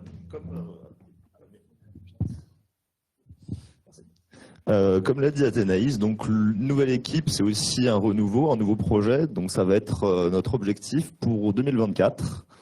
On s'est laissé une année pour temporiser un petit peu sur l'expérience précédente et puis pouvoir préparer une nouvelle expérience. Une expérience qui va donc essayer de déjouer finalement les limites qu'Athénaïs nous a présentées tout à l'heure, qu'elle a mis en relief. Donc la première limite, c'était évidemment le navire au mouillage. Donc on va essayer de contrer ça, donc comme l'a dit tout à l'heure Athénaïs, en mettant un navire à la dérive. Un navire à la dérive qui va nous présenter donc plusieurs problèmes, donc nécessairement aussi plus de temps de préparation avec les institutions maritimes locales, notamment le CROSS. Et donc limiter également tout ce qui va être évaluation des effets de stress et donc des effets de perception, des vues des côtes pour les participants. Ça va nous proposer quelques limites qu'on va devoir finalement contrer quelque part, notamment des limites environnementales. Être à la dérive, ça signifie faire face au courant, faire face au vent. Donc essayer d'étudier toutes ces questions-là avec des personnes qualifiées, des météorologues, et ce genre de personnes avec lesquelles on se mettra en contact dès que finalement le projet sera fixé. Et ça implique également une sortie potentielle d'une zone de sécurité qu'on mettra en place entre un navire accompagnateur qui va donc suivre le projet de bout en bout et qui va suivre le radeau à la dérive et des relais entre le navire accompagnateur et la terre en cas de problème d'évacuation, de problème médical, d'abandon ou ce genre de choses. C'est également intéressant de relever le problème de la durée de l'expérience, donc qui était connu des participants. Cette fois-ci, on va essayer de faire une expérience qui sera à l'aveugle, c'est-à-dire que les participants ne connaîtront pas la fin de l'expérience. Ça permet d'étudier mieux, en tout cas, la notion d'espoir, la gestion du stress et certains troubles, entre guillemets, de comportement, comme le fait d'arrêter de se nourrir avant la fin de l'expérience, en sachant que il y a une finalité au projet qui sera dans 24 heures et qui donc les gens se sentiront peut-être plus à même de se nourrir en ne sachant pas donc la fin de l'expérience. En sachant que les différentes phases de l'expérience vont peut-être, étant donné qu'on va aussi changer de cadre, donc la dernière expérience se focalisait sur l'abandon d'un navire de charge, cette fois-ci ce sera sur l'abandon d'un navire à passagers. Donc ça implique plus de personnes, plus de mixité en tout cas au sein des participants. Et ça pourrait intéresser des compagnies selon les différentes phases d'abandon et de survie en mer, donc sur les premiers jours, sur le 3e, 4e, 5e jour. Ce sera donc à étudier par la suite. Donc Noël va vous parler de tout ce qui va être choix de ce renouvellement sur le navire à passagers et son abandon. Oui, donc en effet, comme l'a dit Arthur, on va essayer de se renouveler pour continuer à faire vivre l'association au ras de l'eau, parce qu'on pense qu'il y a encore beaucoup de choses à étudier. Et l'idée est de proposer une expérience qui correspondrait à l'abandon d'un navire à passagers. Donc ça veut dire un radeau d'une taille supérieure. On pense pouvoir organiser une expérience avec environ 50 personnes issues de milieux très différents du milieu maritime. Donc les personnes du milieu maritime seraient exclusivement les membres de l'association dans l'idéal.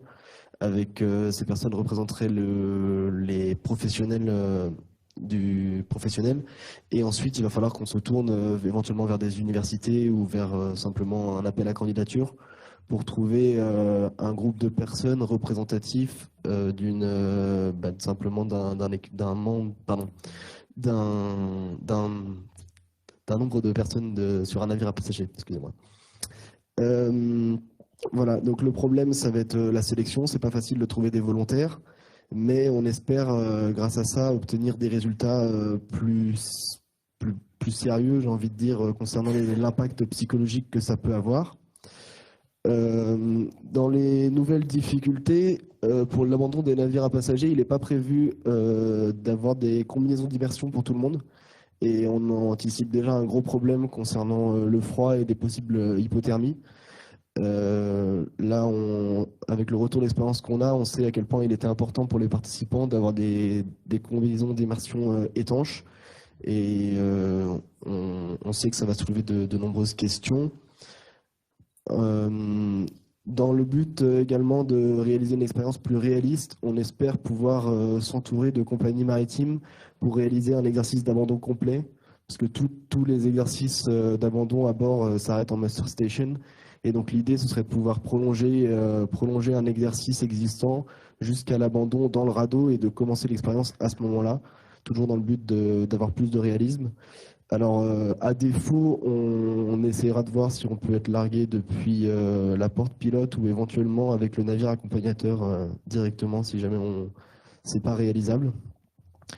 Alors, le principal défi, c'est qu'on va devoir relever des défis pour réaliser l'expérience qui n'ont pas pu être éliminés par les précédents participants.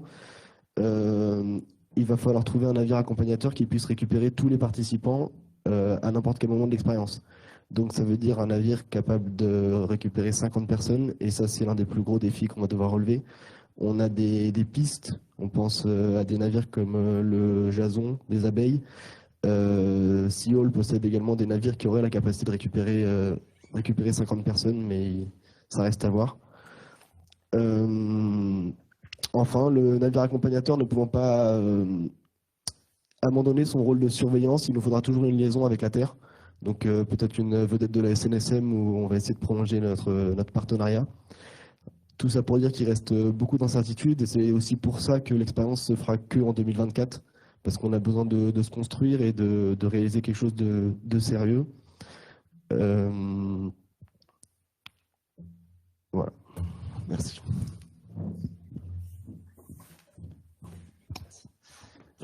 C'est juste pour dire, voilà, pour l'expérience, la future expérience scientifique, donc on va faire pour la prochaine expérience. Pour l'instant, donc on était en contact, Paul et moi, avec Madame Trousselard, donc de l'IRBA, pour discuter de ça. Et comme dit précédemment, les gros problèmes, les limites, c'est la surprise de l'expérience. C'est pour ça qu'on n'en parle pas aujourd'hui, mais c'est en cours, c'est en route. On est en train d'avoir des pistes et d'explorer certaines choses. Voilà. Donc, comme vous l'avez compris, beaucoup de défis pour le prochain projet. Nous avons besoin d'énormément de soutien, tant au niveau, ça va être administratif avec les affaires maritimes, le préfet maritime, les CROSS, pour avoir des accords, des autorisations avec des météorologues pour étudier la météo dans la Méditerranée, faire des projections de dérives, et surtout de compagnies de passagers qui souhaiteraient nous accompagner dans ce projet qui est vraiment une belle aventure et qui, avec le développement des croisières, est pour nous une problématique très très importante qu'il faut aborder dès maintenant. Et il faut savoir qu'Oradlo est une des seules associations en France à organiser ce genre de projet, donc n'hésitez pas à en parler autour de vous pour nous aider et pour que ce projet soit réalisable. Bien, moi, en étant ancien président qui a organisé cette association, je tenais quand même à remercier tous les partenaires qui nous ont permis d'organiser cette expérience, puisque, comme je l'ai dit, nous n'avions aucune expérience dans l'organisation de ce genre de choses, ni même dans l'associatif. Alors, je ne vais pas les citer par peur d'en manquer, mais sachez qu'ils sont tous dans mon cœur et que chaque partenaire qu'on a pu croiser nous ont apporté une aide précieuse, que ce soit les professeurs ou même tous les membres du milieu professionnel. Alors maintenant, la conférence va toucher à sa fin. Je vous remercie tout de même d'être venus. Est-ce que vous avez des questions? N'hésitez pas à lever la main, on va vous apporter le micro. Merci, Mats. Merci d'être venu, merci beaucoup. Alors du coup, il va falloir utiliser les micros fixes, donc on verra. Dans le cadre de l'abandon d'un navire à passagers, est-ce que l'organisation pense faire l'expérience avec des personnes de tout âge, y compris des personnes mineures? Alors, la question personne mineure, ça ne sera pas possible parce que le niveau juridique, c'est beaucoup trop compliqué pour nous. C'est déjà énormément de risques. Il faut savoir que la personne qui est en charge de ce projet, c'est la présidente ou le président de l'association qui, lui, en cas de problème, peut être amené, peut être poursuivi au niveau de la justice. Donc, pour nous, les mineurs, c'est une problématique qui sera trop compliquée. Nous ne prenons que des majeurs.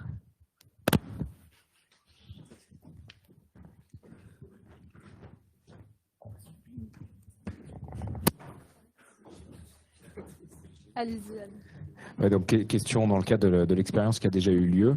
Est-ce que, à la fois sur le radeau et dans l'embarcation, il y a une forme de leadership qui s'est développée chez certaines personnes? Ça, c'est la première question. Et la deuxième est liée. C'est au bout de combien de temps vous avez vu ça? C'est-à-dire, vous avez vu un leader se détacher du groupe, et si jamais vous avez eu d'ailleurs une bascule au cours du temps? Alors je vais... vas-y pour le radeau. Pour le radeau, en fait, non. On aurait pu penser que Cédric, de par son expérience dans la survie en mer, et aussi, il faut le dire, de son âge, nous étions tous jeunes, il représentait un petit peu notre papa dans le radeau. Il aurait pu prendre le dessus un certain leadership, mais non, en fait, on s'est tous concertés. Et encore une fois, l'architecture du radeau nous a permis de se mettre en rond et de discuter de chaque action, de peser le pour et le contre et de discuter de chaque idée. Pour l'embarcation rigide, je vais laisser le seul représentant ici s'exprimer. C'était à peu près pareil sur l'embarcation. Il y avait quand même un consensus pour prendre toutes les décisions. On discutait beaucoup, on discutait entre nous et souvent c'était d'un commun accord qu'on prenait des décisions. Donc il n'y a pas eu vraiment de gros leadership qui s'est démarqué, on va dire. Vas-y, peut-être qu'on t'entendra.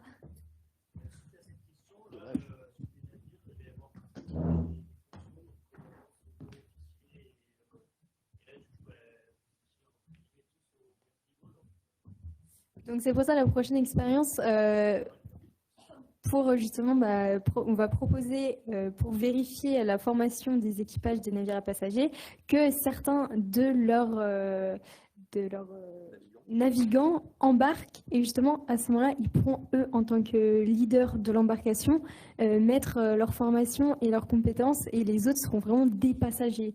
Donc ça c'est le but de la prochaine expérience, de simuler cette situation et de mettre en réelle position les membres d'équipage et de tester aussi tester les compagnies pour voir si leurs procédures sont adéquates ou non.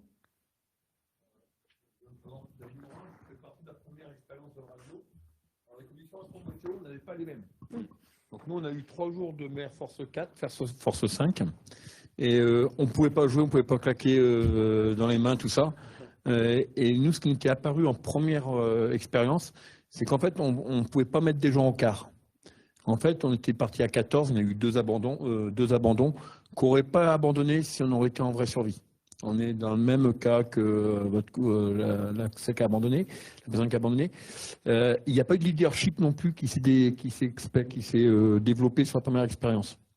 Nous, on a vu une tension qui est arrivée au bout de 3 jours, qui commençait à avoir dans le radeau, où on supportait de moins en moins les uns sur les autres. Bon, alors on était un radeau de 14, on était 12 dedans. Donc là, tout le monde essayait de s'arranger, de se trouver une place. Et c'est marrant parce que vous, c'était calme, l'impression, sauf le dernier jour. Nous, c'était l'inverse. Et en fait, nous, sur les 2 derniers jours, en fait, c'est là qu'on a commencé un peu à lire, à essayer de se raconter des histoires. Et pour avoir ce calme, mais on n'a pas eu de leadership non plus dans ces 3 mauvais jours. Et à savoir que sur la première nuit, on était 3 ou 4 à pouvoir être aptes à faire de la veille dans le gros temps. Parce que les gens, quand ils sont malades, ils sont morts. Même si on avait dit dans 2 heures c'est toi, dans 3 heures ça sera toi, tu feras la relève. Quand la personne elle est inapte quoi. Pour X raisons, fatigue, psychologie, hypothermie, parce que nous on s'était retrouvés immergés à 1 heure du matin la première nuit avec 2 vagues qui sont revenues ou remplir le radeau. Donc là tout le monde était trempé et en fait c'était que les gens qui pouvaient avoir une aptitude à faire quelque chose dans le radeau.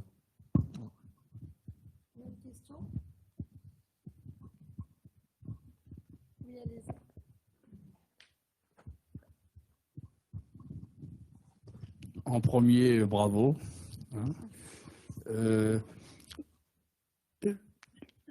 C'est bien de voir ce qui peut être amélioré par expérience comme ça, parce que malheureusement, dans notre milieu, la survie en mer a évolué, j'ose pas dire grâce, mais à l'analyse des désastres maritimes. Alors, on ne va pas remonter au Titanic, mais le Mont Laurier a montré la proéminence des radeaux par rapport aux embarcations, parce que sur ce bateau, dans les années 80, ceux qui avaient pris les embarcations, les 11 morts, c'est ceux qui étaient montés dans les embarcations, et les survivants, c'est ceux qui étaient montés dans les radeaux, dans des creux de 10 mètres, un bateau abandonné par incendie. Et puis, c'est peut-être l'occasion de rendre aussi un petit hommage au commandant Rigolet, qui, suite à l'avènement du Maori, Jean-Yves Duclos, triste coïncidence, le commandant Rigolet est décédé 8 jours après Jean-Yves Duclos, qui était le seul survivant du Maori, qui avait inspiré la combinaison de survie que l'on connaît tous. Voilà. Et pour ce qui concerne votre expérience, j'ai une petite interrogation. C'est vrai que on a tous hâte, finalement, d'une réitération, mais sans deadline. Mais avec ce que vous avez vécu, qu'est-ce que vous imaginez comme limite en psychologie de groupe, personnelle, etc., dans l'expérience? Le peu que vous avez, parce que là, vous aviez quelques jours, la fin de l'expérience était fixée. Mais si elle n'avait pas été fixée, qu'est-ce que vous avez imaginé comme problème lié à la méconnaissance de la date la prochaine fois, la prochaine expérience va être en collaboration avec l'IRBA. Après, on ne peut pas trop vous en parler pour l'instant parce qu'on veut garder énormément d'inconnus, mais les limites vont être fixées par des médecins du monde maritime qui travaillent avec nous et qui fixent, déjà il y a la météo et au niveau de l'abandon, il y a la santé Alors, vous avez soulevé un point intéressant avec la deadline de la fin de l'expérience. Et moi, j'étais dans le cas où j'ai failli abandonner le 3e jour en même temps que la fille qui a abandonné. Parce que ça faisait suite à une nuit qui était l'une des plus compliquées de l'expérience, quand on en parle entre nous. C'était la 3e nuit du coup. Et le lendemain matin, en me réveillant, moi j'étais quasiment au bout du rouleau en me disant j'arrête ce matin. Et en voyant partir la participante, je me suis dit c'est si facile d'arrêter parce que dans 25 minutes, je suis au frioul, au chaud, voilà. Et le groupe m'a permis quand même de continuer d'aller jusqu'au bout. Mais si j'avais pas su qu'il restait 2 jours, 48 heures, j'aurais sûrement arrêté là. Et je pense que ça peut être intéressant d'explorer ces pistes et de voir quelle est la différence en termes de quantité de naufragés qui abandonnent. Allez-y. Est-ce qu'un ou une psychologue écoutait vos échanges pour avoir une idée de votre état d'esprit et intervenir si jamais il y avait eu un grave problème dont vous ne seriez pas aperçu? Oui, exactement. Au Frioul, il y avait donc Camille Gégaud du CRAPEM, qui, elle, était sur place. Mais on avait fait le choix, donc tous les jours, comme ils l'ont dit, il y avait à midi une communication VHF entre le radeau et l'embarcation. Parce qu'il faut savoir qu'elles étaient quand même amarrées l'une à l'autre, mais ils ne communiquaient pas entre eux. On avait pris la décision justement d'essayer de ségréguer vraiment les deux et qu'ils ne se rejoignent pas, qu'ils vivent chacun leur expérience. Et le point de midi était écouté et analysé par la psychologue qui me faisait moi-même un point, mais elle n'intervenait pas parce qu'il n'y avait pas vraiment de difficulté et elle n'aurait intervenu qu'en cas vraiment de réelle nécessité et si elle avait vraiment détecté un danger, mais là n'a pas été, la question ne s'est pas posée lors de cette expérience-là. Mais donc la prochaine expérience où on veut prendre 50 personnes non marins pour vraiment étudier les rapports sociaux qui se créent entre les gens, et là on va vraiment avoir des réactions psychologiques plus forte, on pense. Et donc, c'est vraiment ça qu'on veut montrer. Mais pour ça, il faut plus de gens. Et là, il faut savoir que déjà, ils se connaissaient. Les 15, les 5 de l'école de design se connaissaient. Les 2 marins-pompiers se connaissaient. Et les 15 de la NESM, ça faisait déjà 1 an ou 2 ans qu'ils préparaient l'expérience ensemble. Donc, c'est vrai que ça a faussé un peu, entre guillemets. Donc, la prochaine fois, c'est vraiment de l'inconnu total. Après, juste pour revenir sur les rapports qui étaient faits à midi, c'est quand même quelque chose, je pense, qu'il y a à revoir parce que les rapports étaient assez brefs. Grosso modo, on disait tout va bien à bord. Donc, la psychologue, je ne sais pas si elle aurait pu détecter un problème. S'il se passait quelque chose, je ne sais pas si elle aurait pu le détecter à bord. Donc, je pense pour la prochaine expérience, c'est peut-être un sujet à aborder parce que si jamais il y avait un problème, il faut faire des rapports qui soient brefs pour avoir un contact avec la Terre qui est bref et pas fausser l'expérience, mais quand même avoir un rapport plus détaillé pour déceler un éventuel problème. Il faut savoir que la plupart des analyses médicales a été faite grâce aux caméras qui étaient embarquées sur les embarcations où ils ont pu récupérer les vidéos et les analyser, ce qui a demandé un temps extrêmement long. Et à ce jour, nous n'avons pas tous les résultats. Human Adaptation Institute, qui sont en ce moment en mission, n'a pas pu encore nous fournir. Donc là, on n'a qu'une partie des résultats, mais nous n'avons pas tout. Il y a juste une question. Oui, bonjour. Juste pour savoir sur le prochain radeau, la prochaine expérience, donc vous dites que vous voulez une population représentative des navires à passagers, des passagers, donc je suppose des personnes assez âgées, parce que vous parliez d'aller chercher des... Ah, pas moi. des gens dans les facultés ou en école, mais là, ça va être... Oui, alors c'est une possibilité effectivement d'avoir une population âgée sur les navires à passagers. Là, on se rend compte qu'on aura peut-être des difficultés à trouver des volontaires. Donc, dans l'idéal, il faut qu'on essaye de tendre vers la plus grande mixité possible. Après, on peut imaginer que sur des liaisons internationales courtes, comme ça peut être dans la Manche ou même avec la Corsica, on peut retrouver un public relativement familial. Et donc, on espère peut-être pas aller vers des personnes, je dirais, qui peuvent se permettre d'avoir des... Pardon. Voilà. Donc des compagnies peut-être plus luxueuses qui ont des publics plus âgés et plus fortunés, ça existe, mais on essaiera d'en avoir une partie et aussi de compléter avec le reste, quoi. c'est pas que ça vient pas de notre volonté de ne pas prendre des personnes plus âgées, parce que c'est vrai que certains de nous ayant navigué à la croisière, on sait très bien que sur certains navires, comme les croisières de luxe, la population est assez... la moyenne d'âge doit être d'une 50aine d'années, si je suis gentille. Même 60aine. Excusez-moi, plus d'une 60aine d'années, 60, 70 ans à me dire. Mais le problème, c'est de recruter. Alors nous, on est partants. Si on a d'entre vous qui connaissent des gens motivés, n'hésitez pas à en parler. Je me demandais si vous aviez eu vent d'autres expériences de ce type, peut-être à l'international, mais avec des problématiques plutôt modernes, pour savoir si il y a d'autres retours d'expérience en dehors de la vôtre à ce sujet.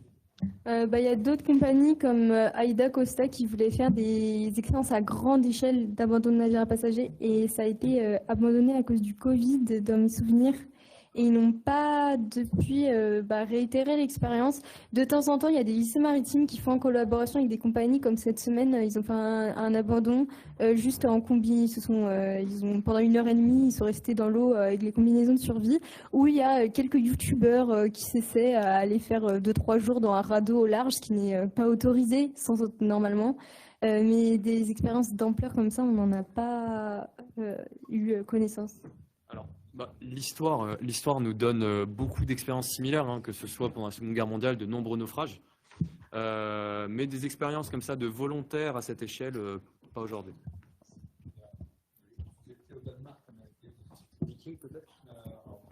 Parce que je ne veux pas me tromper. Juste avant l'année du Covid, enfin 2 ans avant le Covid, juste l'année après la première Radelot, il y a une société qui a voulu faire en survie un lifeboat et un radeau, mais au niveau polaire.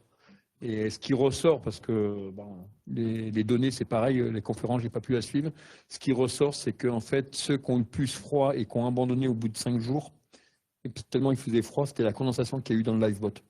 Alors, ils étaient protégés par les embruns, par la mer, tout ce qui se suivait. Mais en fait, la condensation de la respiration à l'intérieur du lifeboat faisait qu'ils ont arrêté parce qu'il y avait des grosses hypothermies, bien plus que ce qu'on peut trouver dans nos régions. C'est la seule que je connais, moi, qui a été faite à une ampleur avec des professionnels qui s'en suivent. Je vais juste rebondir sur ce que vous venez de dire. C'est vrai qu'on a, dans l'embarcation, j'ai oublié d'en parler, on a connu ce problème. En fin de nuit, en fait, on était complètement trempé par la condensation de notre respiration et il pleuvait littéralement en fait, sur nous au matin, à l'aube. Donc c'est aussi un problème important. Ouais, je voudrais juste une précision sur un point. Vous l'avez évoqué, mais assez rapidement, à propos du mal de mer. Est-ce qu'il y en a qui ont été malades vraiment longtemps, le mal de mer? Est-ce que vous avez pris des cachets contre le mal de mer? Est-ce que ça a été un des facteurs où on a dit on n'en peut plus, on arrête, voilà. Les statistiques, un peu quand on lit toutes les histoires, de ceux qui ne savent pas, enfin qui n'ont pas de connaissances maritimes, c'est 90% des naufragés qui n'ont jamais mis les pieds dans un radeau, une embarcation, qui n'imaginent pas comment ça peut se passer, meurent. Hein, il y a 10% des gens qui survivent. Hein. C'est terrible quand même, dans les 3 jours. Meurent dans les 3 jours. Voilà. C'est quand même... voilà. Et tous les récits, les rétextes de gens qui ont fait des expériences en radeau, il y en a en Méditerranée, partout, il y en a partout. Voilà, ils tous ont dit, voilà, c'est extrêmement compliqué, c'est extrêmement dur. Ouais, pas de mal de mer à signaler, pas de vrai mal de mer. Si, dans l'embarcation, il y en a eu quand même, ça, comme on le disait, ça bougeait pas mal, mais effectivement, le mer calme a été un allié précieux, on en prenait à titre préventif, on en prenait très régulièrement, tous les jours. Toutes les 6 heures, pour nous, le mer calme sur l'embarcation, il y a eu deux candidats, il me semble, un sûr et peut-être un deuxième qui ont été sensibles au mal de mer pendant un jour. Mais on prenait toutes les 6 heures, dès qu'on est monté dans le radeau, dans l'embarcation, dès le début de l'expérience, on a pris un mer calme. Et après, toutes les 6 heures, on a pris un. Après, en fait, il y a eu un complément de mer calme. Et on en a pris pendant 2 jours. Et ensuite, on a espacé les doses et on en prenait plus sur la fin. L'expérience ayant duré plus longtemps, il y a certaines, comme disait la nourriture, l'eau, où là les médicaments ont été un peu augmentés les quantités, parce qu'il faut savoir que sur le navire à passagers, les gens sont récupérés souvent dans les 24 heures. Donc là, vu qu'on a ça a été duré plus longtemps. On a mis plus de Ça dépendait des gens aussi, tout le monde n'a pas pris de Oui. webcam tout le temps. C'était surtout le soir qu'on prenait aussi pour s'endormir parce que ça va être pas mal. Enfin, pour essayer de s'endormir. Mais tout le monde n'a pas pris tout le temps du webcam. D'autres questions? Oui.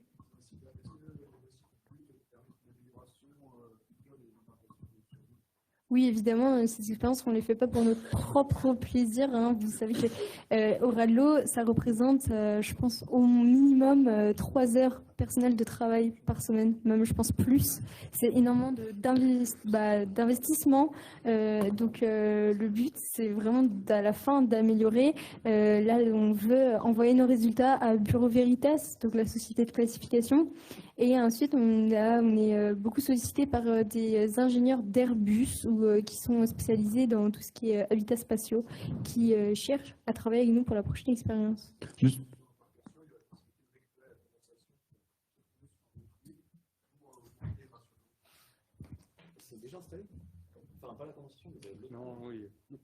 C'est assez compliqué à mettre en œuvre, je pense, parce que les formes de l'embarcation, elles ne sont pas régulières et donc les points de chute de chaque goutte sont un petit peu répartis partout. Donc, il faudrait, c'est avec les éponges, effectivement, hein, ça peut marcher, mais là, il faut avoir confiance dans l'hygiène et dans le nettoyage intérieur de l'embarcation, hein, qui peuvent être assez graisseuses.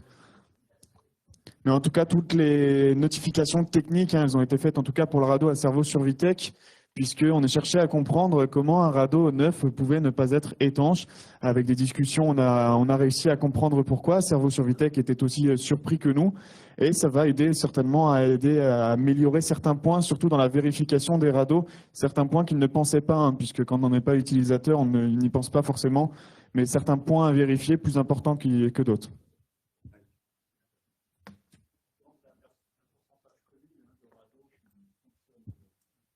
Effectivement, hein, la percussion, on n'est jamais à l'abri d'un radeau qui ne se percute pas. Et est-ce que vous allez pouvoir contacter des institutions à grande échelle pour faire toutes ces remarques, par exemple pour les menstruations, pour les histoires de cloison? Vous allez pouvoir faire des retours sur ça, parce que c'est compliqué de, je pense, contacter ces institutions. On essaie. Après, au Radlo, comme vous avez pu le voir, même aujourd'hui, nous ne sommes pas énormément par rapport au nombre d'élèves qu'il y a à l'école. C'est assez compliqué de lever les foules. Les gens nous disent « Ah oui, on est intéressés », mais après, s'il faut y perdre quelques minutes ou du temps, il n'y a plus grand monde. Donc là, on essaye de contacter, vraiment. On envoie des tas de mails, vous n'imaginez même pas. Mais en fait, pour ça, on se rend compte qu'il faut énormément de contacts, énormément de gens. Ça peut être des enseignants, des personnes du maritime qui travaillent, des professionnels qui peuvent nous aider à faire des contacts, mais nous, juste l'association, on essaye, mais c'est très, très compliqué d'être écouté. On essaie de porter notre petite voix dans la question de la survie, mais effectivement, hein, la survie, ça reste toujours du au cas où. Et dans le au cas où, parfois, les gens ont du mal à investir ou à même tout simplement s'intéresser. Alors, une question. Alors, ne vous inquiétez pas, je connais aucun de radeau numéro 2. C'est pour ça que je pose mes questions, parce que nous, la première fois, on faisait un radeau octogonal. Et quand on dormait la nuit, bon, faut savoir, pour ceux qui ne sont pas dans un radeau, alors pour vous imaginer comment on dort, la nature n'aime pas le vide. Donc quand quelqu'un se tourne, quand vous êtes sur le plateau, que vous tournez, le copain d'à côté, il vient vous coller dessus, quoi. Ça, mais c'est pour ceux qui l'ont vécu, je pense que vous l'avez vécu aussi. Et donc vous avez les pieds, enfin, je vous raconte pas tout ce que vous pouvez trouver sur le bord de la figure. Par contre, il y a une chose qu'on avait vachement froid, on a eu très froid. Et nous, notre radeau, c'était une toile alumisée. Et en fait, la toile, faut s'imaginer que quand on tournait la nuit, quoi que ce soit, la toile, elle revenait dans le centre. Avec vous, c'était compartimenté. Et nous, on a eu hyper froid, mais on avait le froid par la mer. Alors, je ne sais pas s'il y en a qui veulent en parler de ça, de votre ressenti plus, moi ça commence à remonter.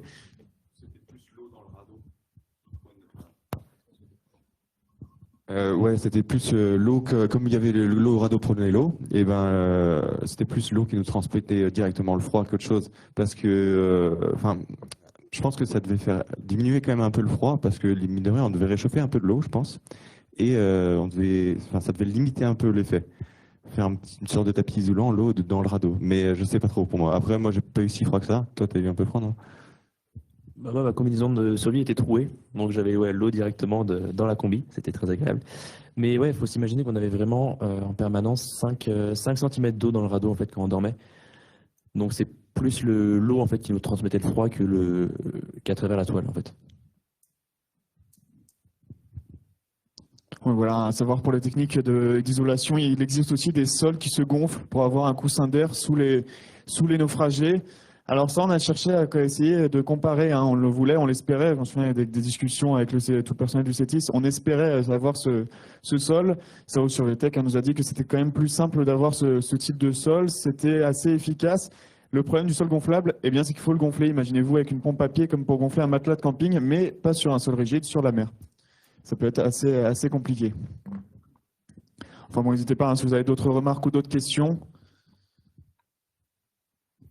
J'ai peut-être une remarque sur le sol, c'est qu'il y a des... C'était assez surprenant, on a fait la remarque à Survitech, alors c'est pas des vite-vite, mais c'était les choses transparentes qu'il y avait sur le sol.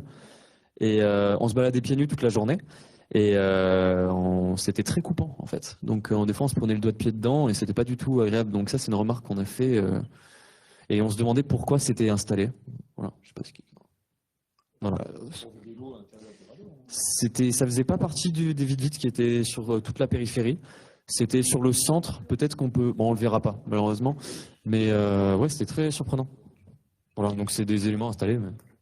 Pour les radeaux, Plastimo a travaillé avec Kevin Escoffier, là, par exemple, pour la Route du Rhum, là, enfin, ou le Vendée Globe, enfin, genre de course. Vous pouvez aussi peut-être contacter d'autres fabricants, parce que bon, il y en a d'autres des fabricants. Mais voilà, c'est très intéressant parce que les fabricants ont souvent ce discours de dire que les radeaux, c'est pas grave, on n'est pas là, on va pas rester longtemps dedans, donc voilà, ça va bien. C'est quand même faux dans la mesure où il y a pas mal de plaisanciers qui restent beaucoup plus que prévu à cause de la météo, justement. On peut pas les extraire en plein Atlantique facilement. Voilà. Donc ça veut dire que quand même dans un radeau, messieurs les constructeurs, on peut y rester longtemps. Et un radeau qui prend l'eau, comme vous le dites, là, c'est catastrophique. Enfin, je veux dire, c'est un truc, ça vous agit sur le moral, sur le mal de mer. Voilà. Enfin, au bout d'un moment, on baisse le bras. Donc ça, c'est quand même très très important. Alors la qualité des radeaux, on en percute nous pas mal dans les centres de formation là, n'est pas équivalente selon les constructeurs. Faut pas se raconter d'histoire. Les tarifs sont pas les mêmes et il y a des radeaux qui sont quand même supérieurs à d'autres, quoi. Mais Plastimo, qui est quand même un constructeur français, peut être intéressé un peu plus que ça par votre expérience. Et ça vaudrait le coup au moins de les contacter, dire voilà, on a fait ça, nous qu'est-ce que vous avez imaginé, parce que avec Kevin Escoffier, ils ont modifié pour la classe IMOCA, les voiliers, là, certaines choses quand même. Justement, on est assez jaloux de Kevin Escoffier qui, après son abandon, a eu beaucoup de soutien et a fait beaucoup de pubs. Et nous, on était à ce moment-là en recherche de médias. Et nous, on a eu beaucoup plus de difficultés. Après, effectivement, on s'est rapproché de Cerveau Survitech. Ils ont la chance d'être juste à 2 pas du CETIS, vraiment. Hein, si vous êtes des partenaires privilégiés, on les aime bien. Pour citer aussi les autres marques, hein, il y avait donc Viking et Plastimo. On s'était orienté lors des expériences aussi un petit peu vers Viking. Viking, qui sont dans les pays nordiques, sont bien plus durs à avoir.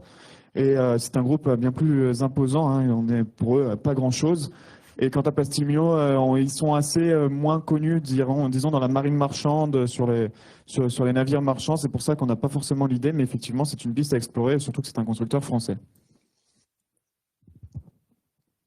Je crois que donc la conférence touche à sa fin. S'il n'y a plus de questions, on tenait tous à vous remercier de votre présence. C'était très important pour vous de nous présenter les résultats dont nous sommes fiers. On espère que ça vous a intéressé, que c'était pas trop long.